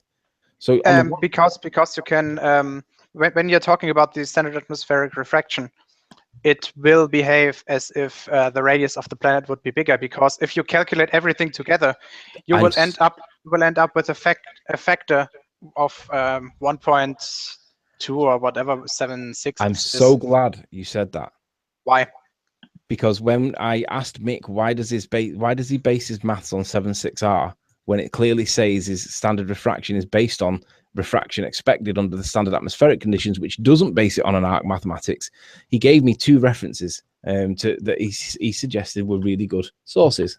I'd like to present them with you now so you can see them. And I'll show you when he actually said this. So when I asked him, his answer was, I highly recommend this paper for understanding the effects of refraction in a detailed level, right? We don't know anything about refraction. We're stupid flat earthers. We have no brain and we're thick. So when I asked him, he recommends this particular document. And then I told him in response, I said, I've considered the contents of this paper and I'm surprised that you'd highly recommend it. It clearly refutes the application of Snell's law. Obviously, I cannot show it in a comment. I'll have to do a response video, which is what I did. Essentially, can you please open the paper or send me the link? No, I can't do it now. I'll send you the photo. But essentially, this is what it says. This is the conclusion of the standard refraction. It says, under standard circumstances, the effects are negligible. Okay. I did highlight more of it for whatever, but the context says it's negligible. And then when you look at what the definition of the word negligible is, it clearly states... I know what negligible means. Yeah, please go back to the paper. I think you are making a mistake. Hang on. Let me finish first. The effect negligible is defined as so small or unimportant as not to be worth considering or insignificant. Now, when we look at what we see on the two side-by-side things, let me get back to them. I would say that this is so small or insignificant it isn't worth considering, because it is a slightly wobbly line all the way down, but it's consistent with what that paper describes. Whereas on the Soundly one, it's clearly an arc based on 7/6 R, because that's what the person that's done the CAD has told us. Is basically so basically one of them is applying 7/6 R. And the other one is represented here. So which is the one? Can you please go back to the paper? I think I have an idea what you mixed up. I don't think so. So which? Well, okay. So the paper was done in 3 parts. Well, there was more. There was about 8 pages, and I read every single page. So the conclusion that I went to was his reference 3. Okay. So I'll make this massive. I need the entire paper. Standard. It's going to have to be. No, wait, go back. I think it's there. Under the standard circumstances, the effects are negligible. It's under non-standard circumstances when we really see some amazing atmospheric phenomena. Probably the best known is inferior mirage, blah, blah, blah, blah, blah. Hang on, no. This is good. Let me read. Probably the best hang on, known stop. is... Probably the best known is the inferior mirage, which occurs when lower regions of the atmosphere are much hotter than regions such as hotter than higher regions, as in deserts. Since the index of refraction is an inverse function of temperature, light beams get bent upwards, and what we see on the ground is actually the objects of images above it. There are other amazing atmospheric phenomena that we get, like Fata Morganas, inferior mirages. Fata Morganas are inferior mirages. Yeah, but the key point is none of them terms include bending around the curvature of the Earth. Yes, actually it does, because what he's saying is under the standard circumstances, the effects are negligible. Yes, the effects of conditions that aren't the standard conditions. So I think what he's saying, but I would have to read the whole article. That if I can send you a copy of the whole article if you wish. Yeah, but I would need a day or two to read it. Indeed. But in any event, the point is the standard refraction is so small or unimportant as not to be worth considering, i.e. insignificant. So no, that's what I'm contesting. I don't think he's saying that. I say that the derivations from the standard conditions are mostly negligible. That means that's not what he says. It says I'm quite sure. Under standard we're talking about standard refraction. Under standard circumstances, the effects are the effects of what? Standard circumstances, which in the effects of the difference between the standard conditions and the non-standard conditions. That's what I think he's saying. No, he's saying that it's negligible and not worth spending time on. There is another thing that he gives me, which actually says it should be negated. It's regularly negated and not bothered with because it's so small. It's not worth spending time on. So, which means that we can only be talking about crazy refraction. So, somewhat beyond standard refraction. Yeah. Okay. Because otherwise, standard refraction. The point is, I can't say anything unless I've read the article, because I'm not really sure that what you're telling me is what he's saying. No, that's fine, and I can send you a copy of the article. But my point is, when we're looking at refraction, in that illustration that we added, let me go back to it and show it. So there's one, and then we go back to this one. This was sent to me on email, telling me that this had no standard refraction on it whatsoever. It was just the geometry. Let me pull it back up so you can see it. Should be still on my. Yeah, then wait. If this one doesn't stop, wait. This 3D mock-up was done assuming a sphere with the same radius as the Earth, using the same parameters for the power lines on Pontchartrain. There was no refraction built into the 3D model. It was just geometry. Okay, so right, no then, refraction. Don't you have to assume that this video is more accurate, because obviously the other one would have to take into account refraction, which we see. We see that there is a slight bit of refraction on the lines. It's a continuous variable, which is exactly what we see. Yes. But the guy who made this video clearly states that he has not taken refraction into account. So if you're claiming, whoa, hang on. This video has not taken refraction into account. Yeah, the right one. Yeah. Right. Not the one left. Yes, I know. That's my point. Therefore, if he's saying that without using refraction as a major point, that this is closer to or this is very close to the model, then why do you think that the left one is more accurate if the one predicted that has no additional factors in it is the right one? And you know, that's a really good point, and I'm glad you asked, because the reason why I think the one on the left is more credible is because the sea looks like the sea. This one looks like it's in Hawaii. So you're just assuming it because of the color of the ocean, which could be easily fucked up for some setting in the camera. He was on the correct setting for his camera. He was on setting 1, which said sunshine. So that's not the only thing you can do with it. No, but he's on the correct setting, so it shouldn't appear blue when it's actually a murky grey color full of bird shit, because that's essentially what it is. Do you know in which weather conditions Soundly's photo/video was taken? Was it blue sky, or were there some sort of thin clouds or something? I don't know. I'm guessing, looking at the picture, it looks well, but it doesn't matter. How does it make any difference? The question is, which one do we go with? It does make a difference because when it's sunny, the ocean automatically appears more blue because of the light scattering. No, I'm going to allege that that's a straw man argument and not relevant. No, it isn't. Yeah, it is. If you take a look at any ocean on a clear day and on a cloudy day, you will notice that it will appear bluer on clear days because of the light scattering. Basically, which water looks more credible? The dirty water on the left or Walt Disney's water on the right? I don't know. Exactly. Neither do I. So the issue is, which one do we go with? Now, if this one's got the atmospheric conditions in it, and that's basically the overlays without the atmospheric conditions, and this one's subject to what I would describe as standard refractions, which is negligible, this one would be the more applicable. This one is the more accurate because there is only a little tiny bit of refraction, which we can clearly and evidently see. This one has got, this is just not real. And no, if you're saying that the standard refraction is not negligible, then the only factor that is important is the geometry. And since the model of the ball Earth fits perfectly to the picture that Soundly make, this is the one you have to go for. No, it's not. The model is made based on the picture. The reality is it's down to the user to work out which one is more credible. Is it the one with Walt Disney water, or is it the one that looks natural? No, now, in a case like this, it's always to go with the one where there's less factors to consider. And if you're saying yes, and if you're saying that the right one does not contain any crazy, to quote you, crazy refraction, then you have to go with this one. No, the one on the right has got no right. Let me bring it back up again. It said it was based solely on the geometry. Oh, I've lost it. Yes, therefore no crazy refraction, to quote you. Yeah. So that means therefore it fits perfectly. Yeah, but we can see clearly that there is refraction going on here because we see the band that blocked horizon thing.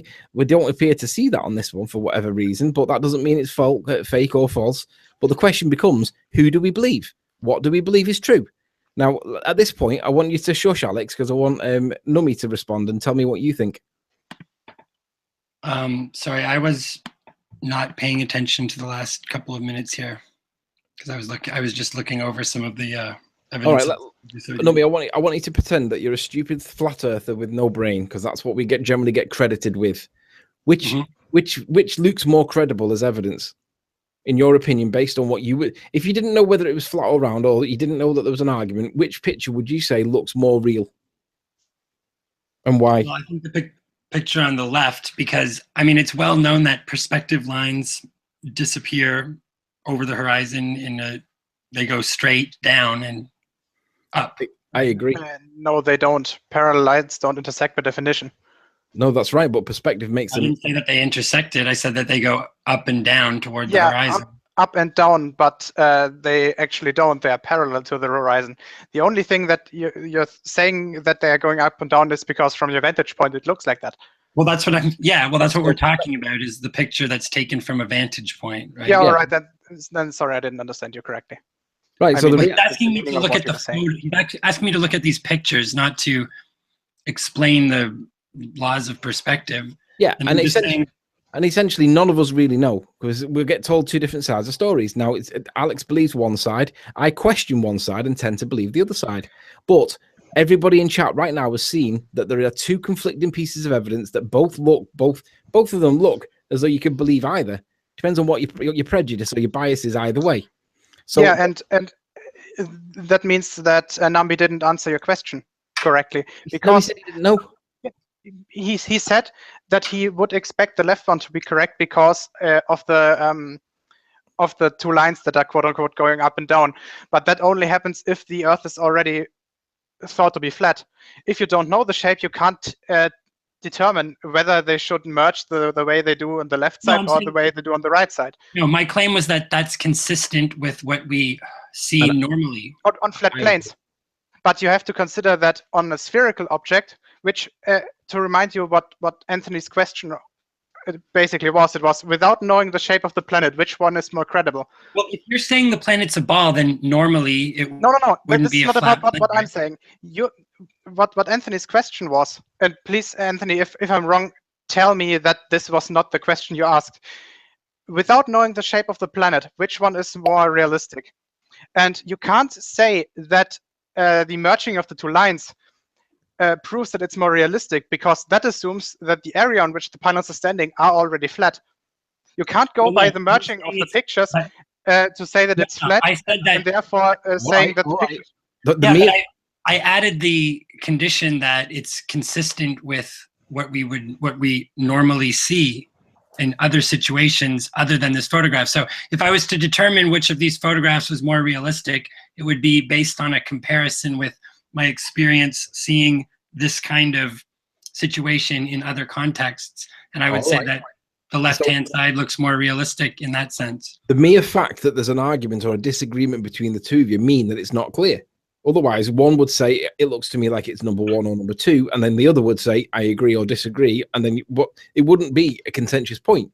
So the only really fair way to deal with it would be to see which one looks most real, and it's to ask the people that are in chat. Now, essentially, we're going to get ballers picking one side, we're going to get flatties picking the other side, but try and do it based on which information looks most credible. You've seen the criticism against Soundly. You've seen that there's an alternative that just happens to be pretty much the exact same angle, and it looks totally different. None of us really know, otherwise we wouldn't be having the discussion. So, which one would you go with, chat? Pick number one if you go with the one on the left. Does that look more reliable, more credible, more plausible? Is it credible overall? Or if you think number two looks more credible, pick number two. Make your decisions and let's see what the results are. And don't pick 6 or 666.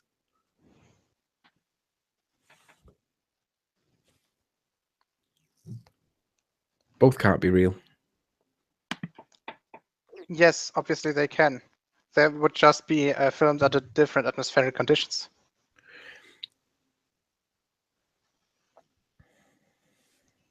And it's a shame that the Johnny Oops guy doesn't zoom in further, or does he? He might do. Let me just keep this. If I click it, it's going to move off it. So let me just see what other comments we get. There's either a big delay or people are not picking. A lot of twos. I haven't seen anything. I've only seen 1, 2, 2 twos. I see 2 ones and 1, 2, 3, 4 twos or something. No, another one. What we really need, a third person to go back with the similar kind of camera, the P900, and do the observation again and see what comes back. Because I don't think Soundly's a credible witness. I really don't. I think there's enough evidence against him to suggest that the guy is manipulating. Such as, because all the evidence that we were talking today, you pretty much accepted that I'm probably right. I only did that so we could move on. I was happy. I'm happy to concede it because there was there was another 4 or 5 other points that were made that he can't go past, like bendy steel structures when they should be straight. And I already answered that. See, look, if you look in chat now, there seems to be more ones. It does look like the flat one on the left-hand side appears to be. I mean, this is obviously not. Let's make note of the fact that I have not conceded my argument, and that was my argument. That was no, and like I say, I only conceded it so that we could move on, because otherwise we'd be here all night. I wanted to progress the discussion so that we could present the evidence and get to some kind of. I just want to consider the counter argument a little more carefully before I respond. I'm not. No, that's fine. That's fine, and that's totally acceptable. I mean, it's been dropped on you without any prep, and it's fine. It's fair. The issue is, really, look at how were we supposed to work it out from a neutral point of view? When there's 2 conflicting pieces of evidence, and that's not dishonest. That's literally, it's a fair point. Well, I think that what the logical thing would be to compare similar pieces of evidence, to try to compare it to similar situations that have been, similar physical parameters that have been captured on film, and look at it in a comparative way. I noticed that Slice Barcane picked number 1, and he's also said that the height of the observer on both images is the key to the drastic difference. To be number 2. Sly would pick number 2, probably. No, he did pick number 1. Sly's a flat earther now. I highly doubt that. Yeah, he is. Sly's a flat earther. He knows. I think these guys are all flat earthers. So, do you guys have any questions for me? Because I've gone through all my points. Yeah, you have gone through all your points, and you've stayed for the overall conclusion, and the point I wanted to make was there is evidence that goes against this.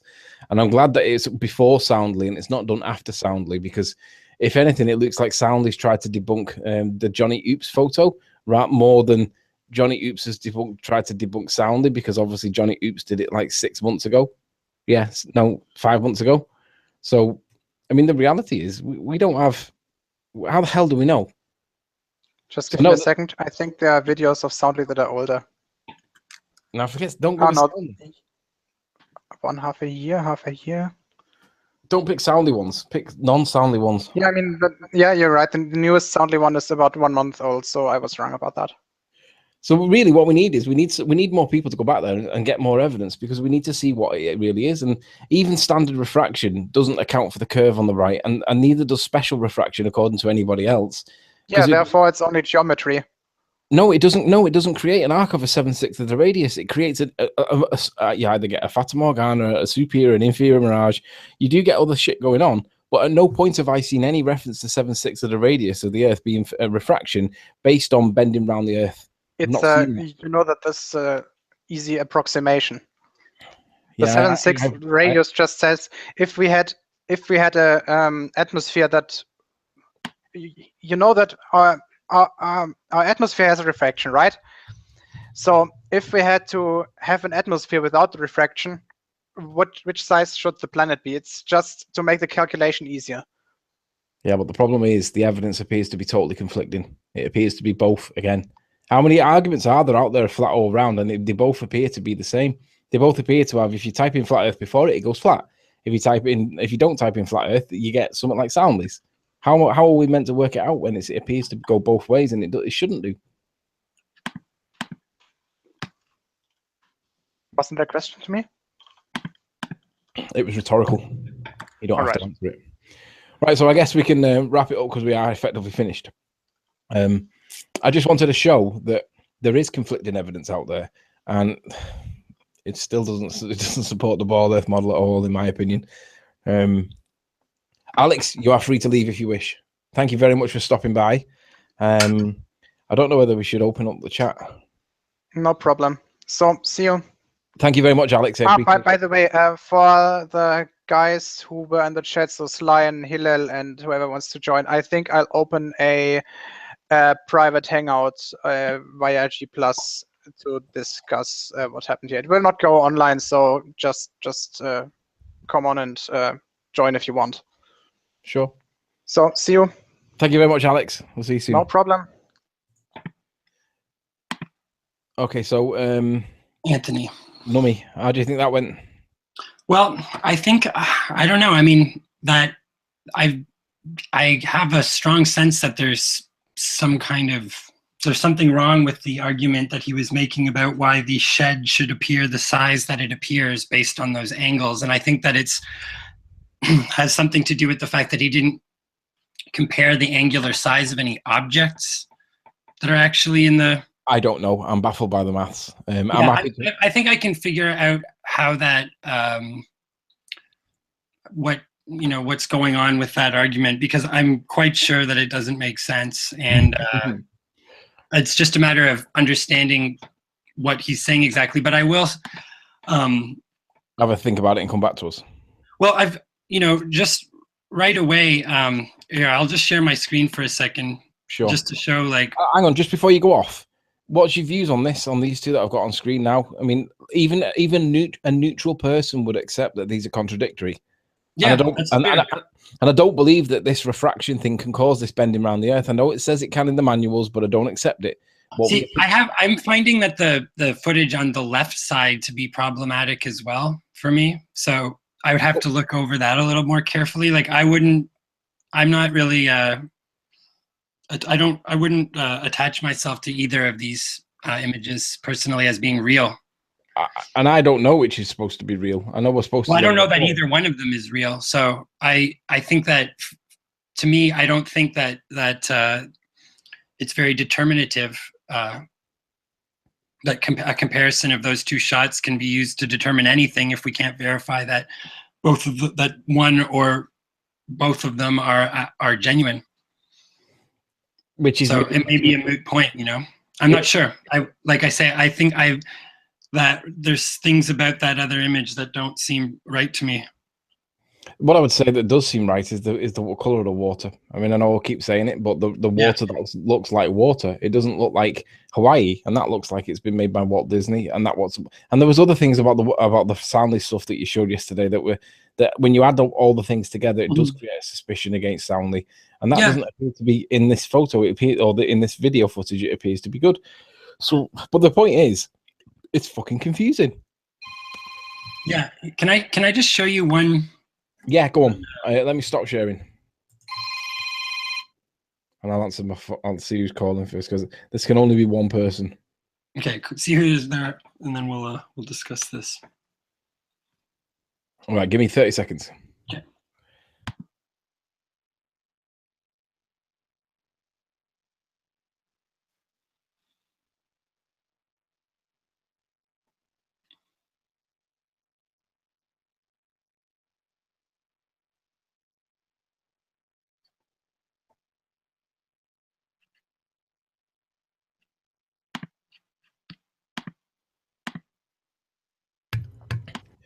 Right. It was ranty. He's trying to get me on Skype, but I'm not paying attention to it.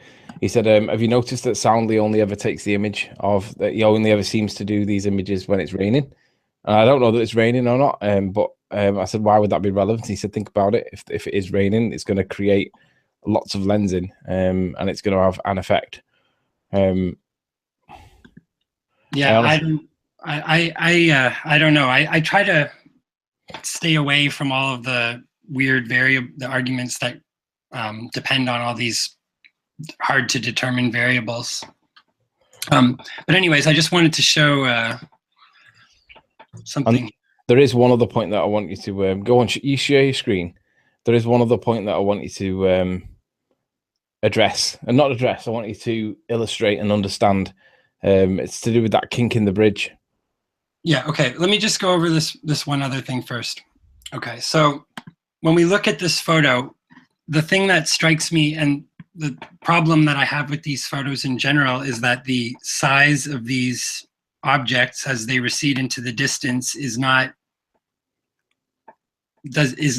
what it should be, that these things are not shrinking away fast enough. Yeah, they're not subject to the laws of perspective.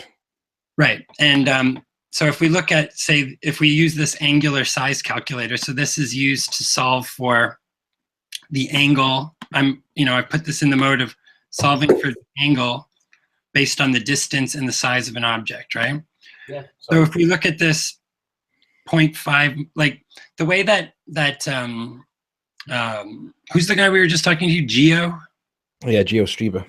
GeoStreamer, the way that he was describing the angle that, like, I think that the angle that he was claiming that they're looking at this from just doesn't quite seem right, but I'd have to look at it a bit further to be exactly sure, but I'm not sure how he arrived at that angle.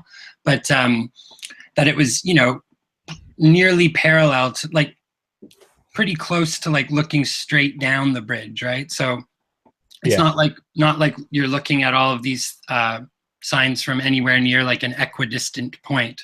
Like, they are more like, when you're looking at this sign, you're more or less 0.5 miles from it. And then when you're looking at this sign, you're more or less 0.6 miles from it. You understand what I mean? Yeah.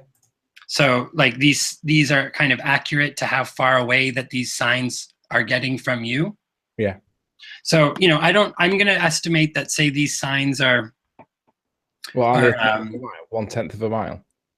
No, the height of the actual green sign. Like, what do you think that would be? Like 3 feet, maybe? It's difficult to judge. You'd have to go into Street View. It doesn't really, it doesn't actually matter, because I'm just going to make an argument that's more an argument in principle, right? So, say if we know that these signs are about 550 feet apart, right? And then we've got, so you just have to use consistent units for this thing to work. So we've got 550 feet distance. And so I'm saying between this sign and this sign, there's 550 feet distance. And if these signs are 3 feet tall, then this, like the difference, sorry, I'm not, how to explain this. I'm just going to show like how this should relatively change. So if if we were looking at one of these things from 550 feet away, that's 300 feet tall, and then we added another 550 feet,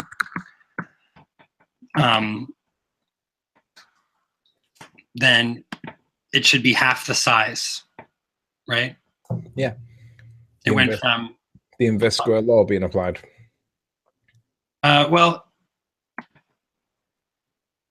yeah, so here we have, it's 0.3 degrees at 550 feet. And then if we add another 550 feet, so it's not from the vantage point of the viewer, it's just how far away a 3 foot tall object would get if you were to like start here. But it shouldn't be any different in terms of, it's just about distance from the viewer. So then if we added another, if we put it, the third one, then we get to 0.1 degrees. So we should be seeing these things. So then, and then if we added, then we get to 22, and we get to 0.7. So it doesn't, the rate at which it drops changes somewhat, but at the same time, it should be getting significantly smaller. All right.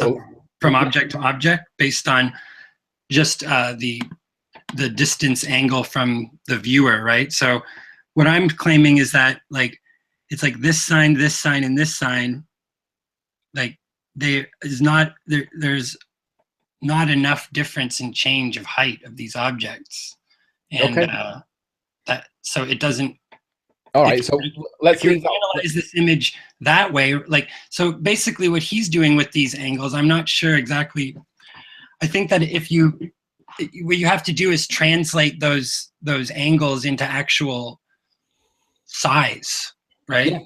And so I think there's a kind of like trickery to his argument in that sense, in that he's wanting to convey all this information only in angles and degrees rather than in apparent sizes and relative sizes between objects as they recede into the distance, because and I think that's the problem that I have with those tower images as well. Which is the same problem that Mick West does when he changes the, when he says that, it is only a minor adjustment because it changes the degrees from 0.002 to 0.001. And it's like, yeah, but we're not talking about measuring building heights in degrees. We measure building height in feet. So what you're saying? And keep in mind that if it's 0.002 to 0.001, that's similar to having the difference between like 2 meters and 1 meter, or 200 meters and 100 meters, because you have to go by the it's like orders of magnitude, basically. And I agree. Changing the scale is a bit of it's a kunst trick. It's sleight of hand. So that is. But so what we'll do is we'll leave this point with you so that you can play around with the figures and see if he has done what you say. Well, I just need to figure out how to articulate the point in a way that kind of that doesn't change the scale where he's coming from, because it does seem like they always prefer to talk in these in this. Right, listen, I want to move on because I want to just show you one last thing. While you got your browser open there, open up Bing. Okay, Bing. Mm-hmm. And then go to Lake Pontchartrain and then find the the causeway bridge, and then locate that kink. Because Ranty said to me, check the kink out on Bing, because the kink on Bing looks significantly different. So let's just see how true this is. Okay. So satellite. Because we found differences on Bing over Google Maps before, particularly that main causeway bit where the boats go under. Bing shows it as a pronounced curve, whereas Google Maps doesn't. It appears to be almost flat on Google Maps. Okay, so where am I looking exactly here? Wasn't it just under 4 miles? So if you go back to the beginning of the causeway, start from the 1 mile marker. That was the kink there, wasn't it? Then, or it's here. That's the first. Yeah, look at the height difference. Right, zoom in there. Look at the height. Oh bollocks! This will be Ranty. May as well just invite Ranty in, mightn't I?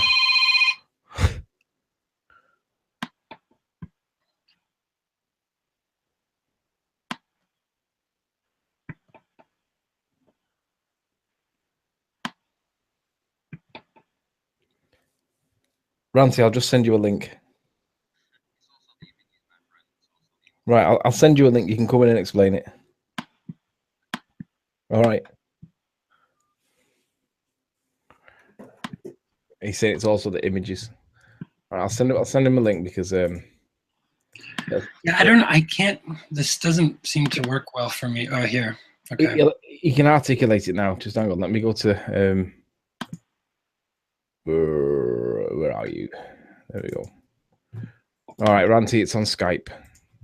Yeah, well, like what you're saying about this kink, it's just subject to this same.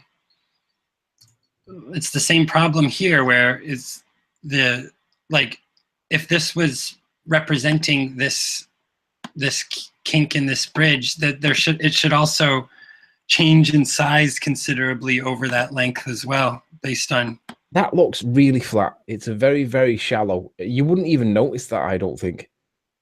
Unless, yes, exactly. Like this idea, like basically this whole, what I think that what's happened is that it's like, you know, like I was saying, like they sort of reverse engineered this, the reality of this bridge to fit into this kind of compressed front to back distance. And that I agree.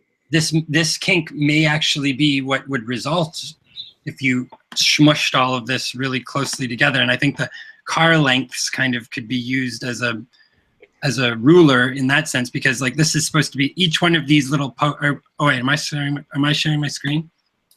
Yeah. Each one of these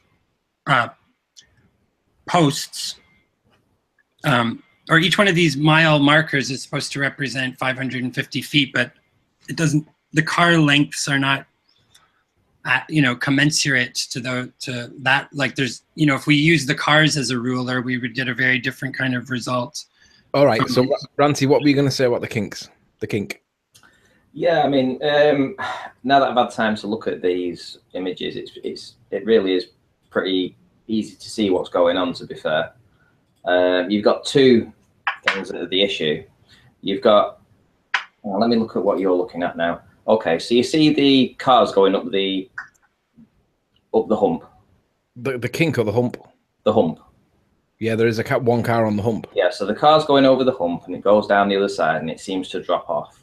Now, this is what I was saying in my earlier video when I was just talking to Soundly. And basically, that's where the causeway goes from like 60 feet down to 15 feet over just a couple of 100 feet or so. Yeah, that's okay, but we're on about the kink. So now we're on about the kink. So you see where that aberration is there? That's in the middle, where your cursor is now. Yeah. Okay, so that is where the kink starts.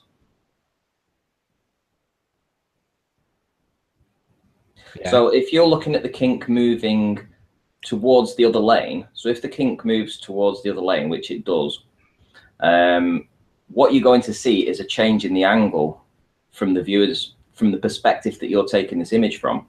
So if you go back before the kink, if you go back and you scroll back a little bit further, you'll see that the bridge actually stays reasonably straight. If not completely Hang on a sec. Hang on. Just and then when it meets the actual aberration, you see that you hit the kink. Hang on a sec. Just zoom out slowly, a little tiny bit. Is that stop? Zoom in. Is that another kink on the left-hand side on the far carriageway? What? Move your cursor over to the left. Here? Can you see that what looks like another kink? No. Right, zoom in. What I do actually see is a reasonably straight bridge right up to that aberration. When you hit the aberration, that's when the kink starts. Hang on, just give me a sec, Ranty. 1 sec. Okay. Just move your mouse up to that car that looks either orange or green, right above your cursor. No, not that one. The one in front of it. That car looks like it's in the middle of the kink on the other bridge. Can you see the white kink behind it? Oh yeah. Is that a second kink? Well, I guess that's like what they would if we were to apply Geo's angular analysis. That's like, because it may be that they kind of calculated this to suit what they decided as the vantage point, but then also with all of this, like I say, back to front compression of the image. So then you get this other kind of distortion where, I guess that could be. It's hard to say. This is kind of ambiguous, though, what the nature of this humpy thing is here. Okay, if you'd like to open up an image of Lake Pontchartrain Causeway in Google, just search for it. You'll see the kink that I'm talking about. Yeah, okay. Shouldn't be in Chrome either, you Burke.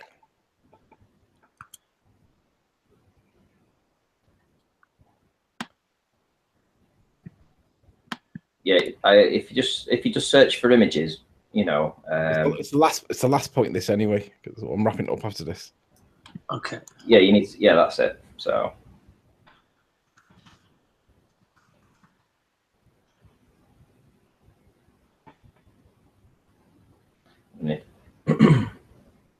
Here? Okay, yeah, there's the one next to that on the right.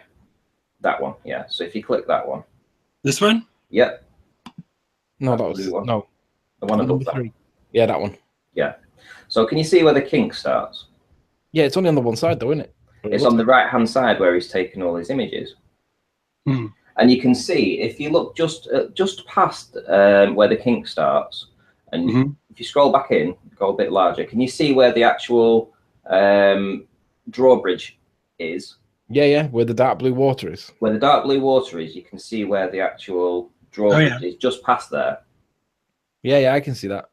So when he's looking at it from the right-hand side angle, he'll be looking at a straight line until it hits the kink, and then the kink will give the appearance that the bridge is falling down over a curve. And then when he gets to the causeway, the bridge actually lowers the causeway. When he comes to the actual the pass thing, which allows the boats to travel under, that's when the bridge drops from 60 feet down to 15 feet. So you wouldn't see that. Hang on a sec. Just put your mouse where you think the causeway is. Hi everyone. Sorry. Just put your mouse where we think the causeway is. No, not Sorry, that's the causeway. What are you talking about? The kink? No, not the kink. With the bit where the boats go under. Here? Yes. That's where I thought it was. No, it's further up. Yeah, it's that one there, isn't it? That's it, yeah. Which lines up perfectly with what we're seeing on this video. And also, like I say, from his vantage point, from where he's filming, this kink will change the angle, and it will change the angle to appear to slope downwards as opposed to carrying on in a straight line. Okay, if I'm wrong, tell me that I'm wrong. I don't know. I'd have to give that a little more thought. So can you just say that one more time? Okay, so from his vantage point, which is on the right-hand side, as he's looking at this causeway, he sees the straight line, which you're looking where your cursor is now. That's a nice straight line till it reaches the kink. So if you go to his video, you will see a nice straight line up to where the aberration starts. Yeah? So you need to see a nice straight line to the aberration. This is the aberration here. No, I would say it is further on. Really? Because I thought that this appeared to be. No, I'm looking at the jump. Okay. Yeah. Where that jump is. So where that jump is where the angle appears to change, and and the bridge seems to curve downwards at that point. Now, if you're looking at that kink, so the bridge is moving nearer to the left, it would actually look, as you're looking at it from this vantage point, it would drive the angle downwards after the kink, after that aberration on his video, which is consistent with what we're seeing. And then past there, we've got the hump, which is the thing that allows the bridge, the boats to go through. And then after that, the height of the actual bridge itself changes down to as low as 15 feet. So you wouldn't even see that. So everything is consistent, in my opinion, with what we're seeing here. It's just that we're seeing the kink, and just from his vantage point, it appears that this is what you're seeing. Okay. Yeah, I'm having trouble processing what your point is exactly, but maybe I don't know. I'm not sure if I'm understanding you entirely, but I'm not saying that that's not true, but I don't. Okay, so if you get your finger and you put it out nice and straight, and you look at it at the same sort of angle where he's looking at this bridge, and then you just bend your finger at the end, because or you move it left, or what, you know, you kind of move the kink, you kind of kink it to the left.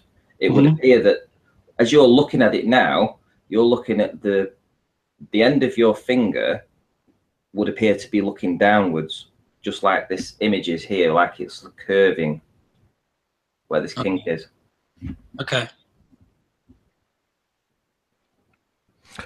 My issue is not so much the position of it; it's more the severity of the kink. It wouldn't matter. It's a slight kink, and it's just before. It's actually just before the same place where which allows the boats to go through. So it's in the same location, and also there's other images that back up this exact location point. So this is just one image that I've pulled up, but you could actually measure off both this image and triangulate with other images exactly where this kink starts. But I've already done that, so I already know. So it is in exactly that same spot. Okay. All right. Well, my last point, or the last point I want to address, is Ranty. What did you think of the other video that I showed, where it looked, one was very flat and grey and green water? Like, yeah, I've always said that looks a load of rubbish. You know, clearly the number one, unless the refraction kind of straightened out that guy's video, so the curve of the Earth was made to look flat, because that's the only other way I can try and say it. Because would you agree that the curve of the Earth was straightened out? It seems entirely ridiculous that it seems more logical that the curve appears to be a curve because of all this rain that's going off in the background that's interfering with the clarity of the images, and you've got the refraction that's going on and everything else. All right. In any event, though, we spent quite a lot of time on this in terms of the sincerity of the imagery, and we haven't even mentioned the fact that the water appears to go up when the bridge doesn't appear to go up, which I find astonishing, because that indicates that there would be a hump of water in between, and we don't appear to see that anywhere else in the world, and there isn't a bridge that we can see anywhere else in the world. Mm-hmm. I think that this is a major